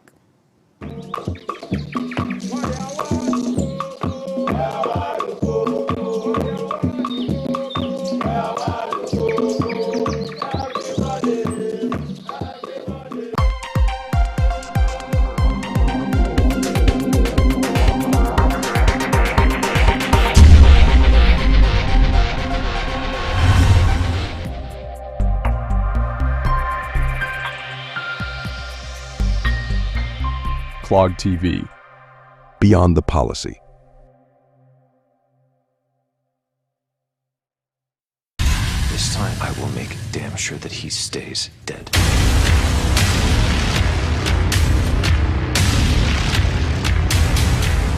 I don't know how to stop him. You start by letting people help you. But he's gonna come after you.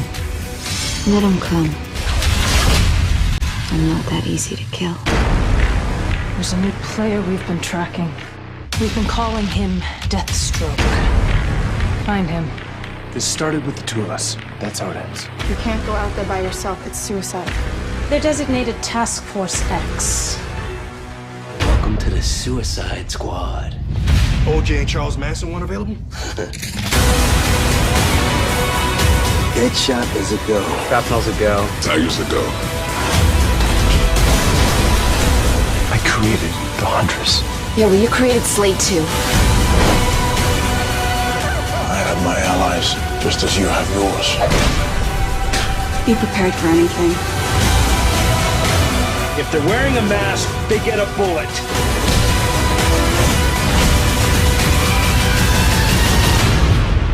Once you let the darkness inside, it never comes out.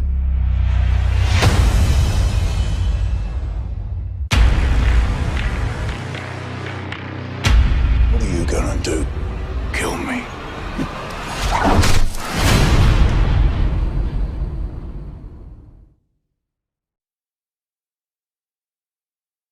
Jane, when you lose your virginity, you can't ever go back. Jane made a promise. Stop! We should stop! You've been dating for 2 years and you haven't boned. But sometimes life... You're pregnant. But I've never had sex! ...makes a surprise delivery. I accidentally inseminated you 2 weeks ago. You what? I'm not ready to be a mom. You have become the best part of my life, and this will be the best part of your life, too. I just want to take a moment and thank everyone in law enforcement who helped us in the search for our beloved daughter. There's no point hiding things from me. You're psychic? No, just paying attention. I've been watching you and your husband. I understand what you're feeling right now. You have no idea. I do. I know. Did you kill your daughter? How dare you? Did you kill your daughter?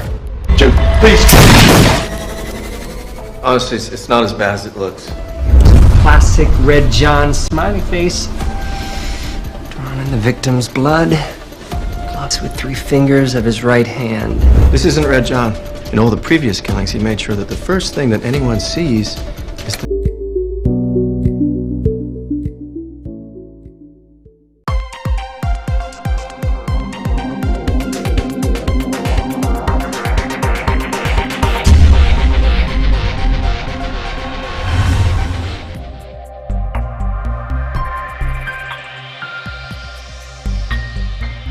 Clog TV. Beyond the policy.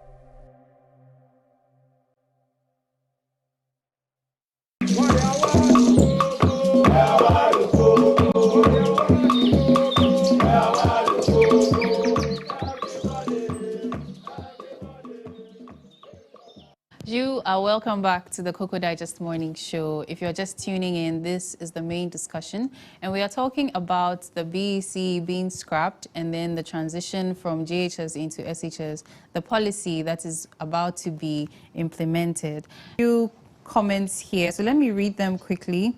So Queen Eva says, in fact, Cocoa Digest is getting interesting by the day. Thank you, Mr. Honu, for educating the public. Thank you, Queen Eva, for your comment. We have one more question. So this is Good Morning Clog TV. My question is, can't Ghana adopt the educational system of another country, maybe from our colonial master, or a well-established educational system of a developing country? And if not, why? So we're here to discuss all of that. So hopefully your questions will get answered. So to initiate you into the conversation, Ms. Efrie, as a parent, what are your main concerns about this proposed transition from the BEC to common entrance examinations into the SHS? Thank you very much. Well, as a parent, my major concern is about fairness. Yeah. Is the policy going to be fair? Second, how are the children going to be assessed? Okay. Are they going to be, will they be able to, are they going to provide them with the needed skills, the needed resources? Is it going to be equal? Like comparing the private school and then the government school. Yeah. If they are going to introduce such policy, they have to look at all these things: resources, equity, fairness. Yes. So, and how ready are the kids at the moment? Yes, because I don't think the 3-year in the JHS is enough for an entrance exam. Yes. So if we want to go ahead with this policy, first we have to make sure that the students, they are the major stakeholders. Apart from the parents and the other stakeholders, the students are the major ones. So we have to make sure that are they ready? Yeah. Are they going to provide them with the needed resources? The drawing board. Yeah. So Dr. Honu, I want to ask this same question, but from the perspective of a proprietor. What are your major concerns? Concerning what do you call the transition? Yes, like I've said. But by then, before that, let me answer the question. A lady asked a wonderful question. Yes. We were British happens to be be our colonial masters, and they introduced education to us. Okay. And what we knew then was certificates by merit before the whole system came in. Form 4. So from class 1 to class 6, Form 1, Form 2, Form 4, up to Form 4. From Form 4, you go to the you go to the secondary school for 5 years. Then you enter the 6th form for 2 years before you get to the university. Wow. Yes. And you see, it makes, as I talk to you, it is the same system that the British are practicing now. Okay. Some private schools are also practicing it here. Yeah. Why is it? And they are developing. They are making it.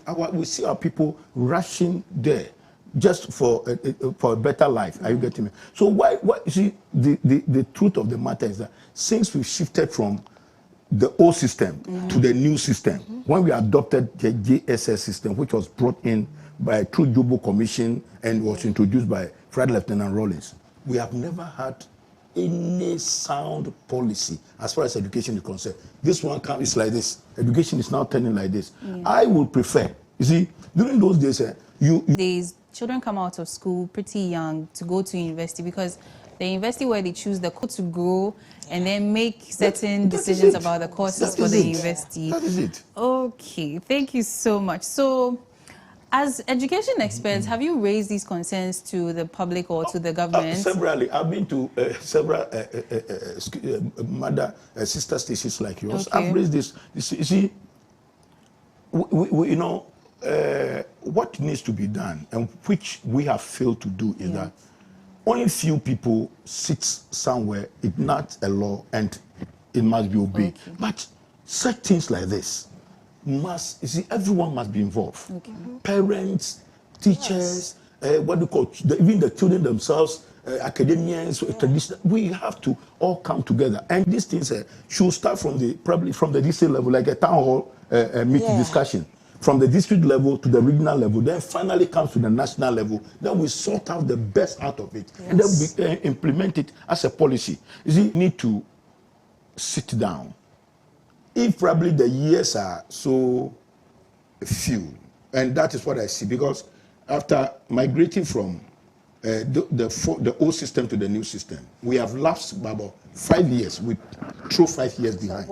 Yes, 5 years we throw it behind. So the children are in deficit of about 5 years as far as education and knowledge is concerned. We need to go back. Now, we are not going to write it from KG, from kindergarten, right to JHS, to senior science school. There's not going to be any official exams which will prepare the kids. All they will do is go through, and then at the end of the day, go sit for university entrance examination.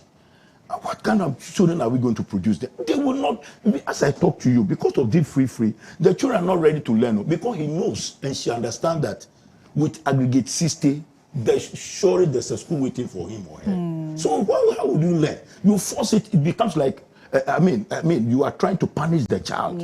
See, let us draw, let us, if you want to copy from outside, let us copy well. At times, you see, there's an adage in Akan, though I'm not an Akan, but the adage in Akan said, we so many subjects. How could a child of just say 11 years? Because I have my brother's son is It's about 10 years now. He's in Form 1. And he's learning about 10 subjects. That kid is learning science, learning all the subjects, computer science. How would that, you see, one time I invited some Europeans came to Ghana to visit me. Their education is they want to recruit some things to their thing. And I asked them, what are the qualifications? What qualification do you need for someone to become a medical, to train someone for, to become a medical doctor? They asked me. So when I saying someone to call, does the person know how to write? I say yes. Can he read and understand? I say yes. He's qualified. We will train that person to come to the top. Are you getting it right? So that is similar to specialized that is the whole courses. Thing. So you see, let's train them. When the children are down here, let's give them some few. You see, English, maths, very important. Science, very. Let's give them about 5 subjects. Let the children grip that. You see, if the child can read, understand, and can write, and know what is writing. Yes. There's no course in this world that child cannot do. Yeah. But this is the case you pour everything on this child. You learn this 5 minutes, then go into one. So jack of all trades, but master of zero. None, yes. That is what you are seeing today. Thank you so much. So we have a comment here. I think the person who asked about adopting a colonial master's educational system, he says, and I really love how he answered the question, and with the example he gave is very true. Because looking at those who were trained in the British system of education, you can tell they are well prepared for life. Thank you, Clog TV. Thank you, Mr. Mahonu, once again. What are some of the collaborative efforts that the National Association of Private Schools is going to put in place to speak with the government or address them so that, you know, your grievances can be heard? You see, at times, that's why I'm saying that politics must be out of education. You see, let successive government leave education into the hands of the technocrats, those who know, those who were trained for that purpose. Like a medical doctor, you can't be a farmer, and when a medical doctor is a sick person is on the table of a medical, you say, oh, give me the chance, let me operate. No, you can't do that. But exactly that is what you are doing. And the interference from politicians is too much. They must leave it. We have great men and women who are well trained in that area, who knows what to do. But the chance is not given to them. Like you are saying, private schools, consultations, severally. But acceptance to operate and to function it is another problem. You see, my simple, humble suggestion is that, you see, our education is also being influenced by foreign powers. Okay. Because we don't have the resource here to fund our education. So they bring in something, they bring in the money, and they tell you, do it this way. I would suggest that fine, we can go in for anything, any fund from the community, the international community, but for education alone, let us look inward and create something here so that education can be our own bona fide property. We can manage our own education and move it how we want it to be. Because there are, look, bro, sister, there are brains, great brains here. When that chance is given to them, that within 5 years, Ghana will be transformed educationally. Yes. Okay. Thank you so much. Advocating for the needs of your ward in this time where they are about to implement a policy that seemingly has a few qualms. Well, I would advise other parents like myself that we should make sure that our voices are heard. Okay. Yes. If we should encourage the Parents-Teacher Association, should attend and then voice out our grievances, because if this policy is going to be in motion, it's going to either affect our wards or maybe have a better impact in their lives. So we have to voice out. We have to engage governments, like what Doctor said. When there's a town hall meeting or something, if you're a parent and then you hear anything like that, you can attend and then share your views. You attend any meetings at all that parents are being invited. You go and then you share your views, you voice out your discomfort or your opinions. Yeah. And also, I would also suggest that the government, if truly or if they are going to implement this policy, then they have to make sure that children have equal access, either free or equal access, or low-cost exam preparation for all, irrespective of where you're coming from, your community, the school, or wherever you're coming from, your socioeconomic, whatever. So that is what I can say. Okay, thank you very, very much. So Dr. Huna, as a proprietor, what are some of the plans you have, you even being a member or the vice chairman of the National Association of Private Schools, what are some of the plans you intend to put in place to be able to cushion your schools or even the students, let's use the students, from any negative impact of this policy? We know the private schools are always ahead of the government. For that one, they know. And that's why we're saying that we love to come together with the government, Jojo, and at the end of the day, bring out the right things for that will be better for this country. So for preparation, when it even comes today, but I pray, hope that it will not happen. Because I would love Ghana so much that I'm ready to lay down my life for this nation. Oh yes, seriously. We love your patriotism. Yes, seriously. So my prayer is that it will not happen. But if it happens, the private schools will find a way out. Okay, so what are some of the ways that you find that maybe the public schools can even adopt to help? Because at the end of the day, it's the students. It's the Ghanaian child. Yes. That's the most painful aspect. Yes.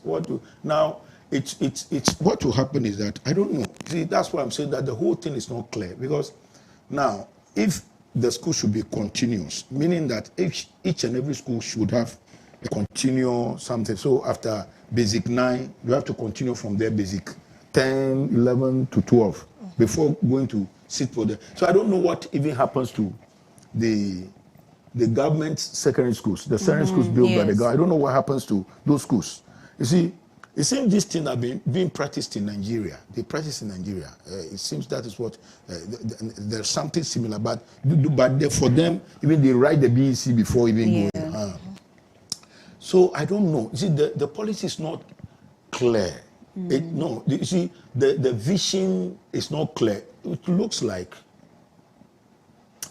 I mean, let's try something. You see, so haste. I mean, we are in haste. Let's try something. This will work. Let's try something. This will work. So we are prepared. But then, government should be ready to put more infrastructures down. Private schools today, our buildings are there. There are no children there because of this free something. Their children have gone. So we would be able to absorb and then implement it without any dissing. But then, the government will make sure it has more infrastructure, so that at least it could reduce the students population in each class. So they can that 100, 120, 180 in one class should be divided into 30. When I was in school during those days, Saito, 36 maximum. I mean, 36, nothing more, nothing less. 36, so Saito then. But today, Saito, 100, 120. And I went to a school, 180 in one class. And the teacher was outside, asking, said, even the heat emanating from the kids, he cannot bear. So how could that be a school? And what would the child learn from there? You see the issue now. Yes, thank you so much. So we have a comment from Kelvin Iboboche. He says, well said, sir. And so,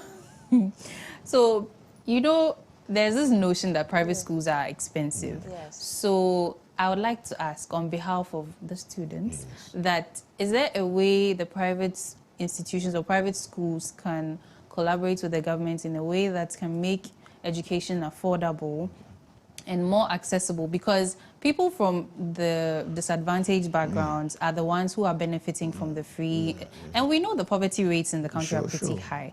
So is there a way that, you know, private schools association, you know, meet us halfway, help us? As you said, your schools are empty and the public schools are overloaded. So is there a way some agreements can be made? Thank you so much. So, you know, like I told you from the beginning, we have category of private schools. There are private schools which even charge in dollars. A private school proprietor called me recently in Accra, from Accra here. I was asking, so, I'm not charging anything, but then look at it, the government now, all the children are moved to the public school. When they are in Form 3, they are moved to public school. I have only 5 students left. I said, so how much are you charging? So how much is your fee? So I'm not charging anything. I'm just charging 10,000 a term. That is someone's, that's a school's, one private schools. There are private schools for the whole term. Yeah. Even their money, what they gain wouldn't be up to that. You see, we should also be very cautious. I would also tell the private schools. You see, I believe in one thing. I'm a Ghanaian. I believe in Ghana. You see, we can make it. Ghana can make it and make it big. But you see, our notions are not favoring this nation. You know, how would you charge? Is it not about the Ghanaian child? You see, is it not about development of this nation? Yes. You train that child becomes somebody tomorrow, and have that idea, and tomorrow lift up this nation. Yes. And at the end of the day, we have a better nation. Yes. So I will plead with the private schools also that they should look at the way they've been charging. I mean, calm down. You see, let's calm down and say that we are sacrificing for Ghana. Okay. And at the end of the day, we'll all be there. So I would also like to suggest that being the vice chairman of the Association of Private Schools. Shipyard and Dry Dock. Now, it's being handled by this Malaysians. Tema Shipyard and Dry Tema. Where Tema Dry Dock, where they repair ships and all this. It's a property of, let me tell you one thing. That company belongs to the government then.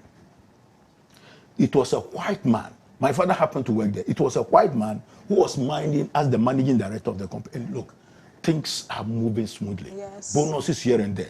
Immediately, we, the blacks, we said, no, we don't want the white. We are able to do our own thing. So the white man left. Look, within Mr. Smith, immediately Mr. Smith left. Within a year, everything started crumbling. Everything collapsed. Why? Because, it's a idea. This one belongs to the government. But private, you make sure that because at least you want out of it, that's where you also eat. Yes. That's where you also pay the war school fees and also it makes sure the right thing is done. Yeah. But nobody cares over there. No supervisor is there. When we were in school, you'll be in the class, you'll be sitting in the class, the teacher will be teaching, all of a sudden, you'll see someone sneak, go sit behind. Then you see the teacher shivering, and we the student will be wondering why, not knowing that he's coming from education to come and monitor check, the teacher. Yes. Okay. But to make all those things are no more. So who monitors who? Yeah. Okay. So there's a comment here. It says, yes, so I love this man. How can a child learn 9 subjects in school and you expect them to get A1 in all? Hey, Ghana. Thanks, doctor. Thank you too for your comments. But as it stands, time is not on our side and we have to wrap up. So I have one more question for both of you, and that is just regarding the recommendations or suggestions you have for the government.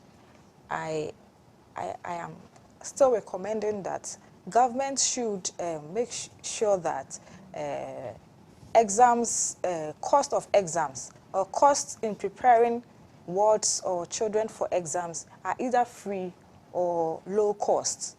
And then 2, we should make sure that resources are for all, irrespective of your background, your community, wherever you are.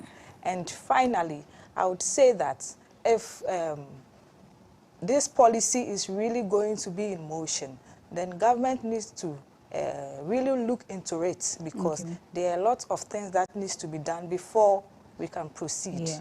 Thank you very much. Thank you too. So, Dr. Honu. One, I would plead with the government that, with all humility, there's no infrastructure that is built from the top to the down. Yeah. Infrastructure is always built from the ground. Foundation. Let the foundation be solid. Look, when the foundation is solid, the building will stay for 1,000 years and it will still stand.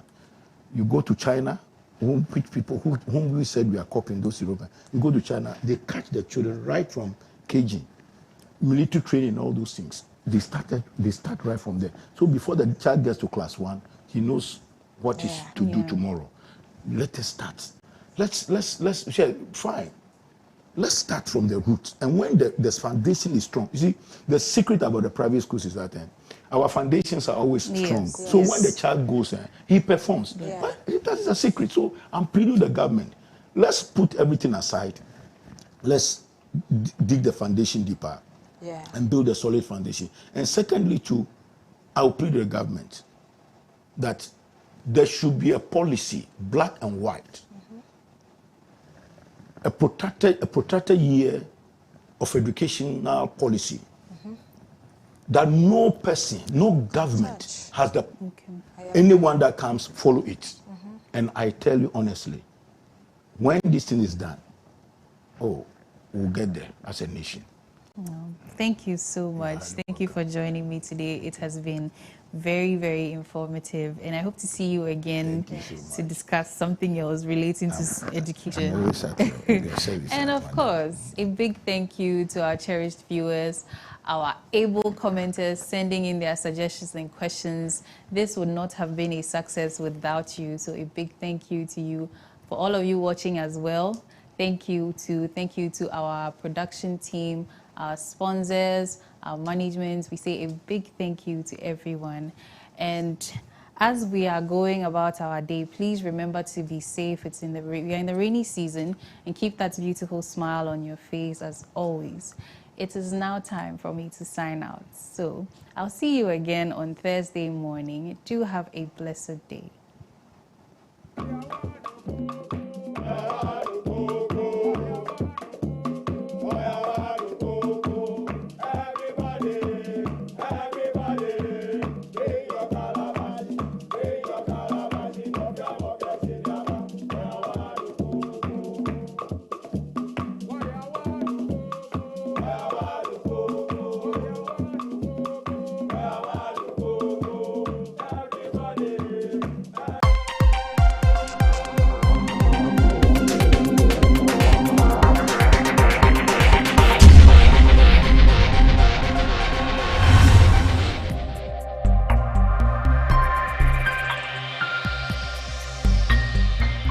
Clog TV, Beyond the Policy.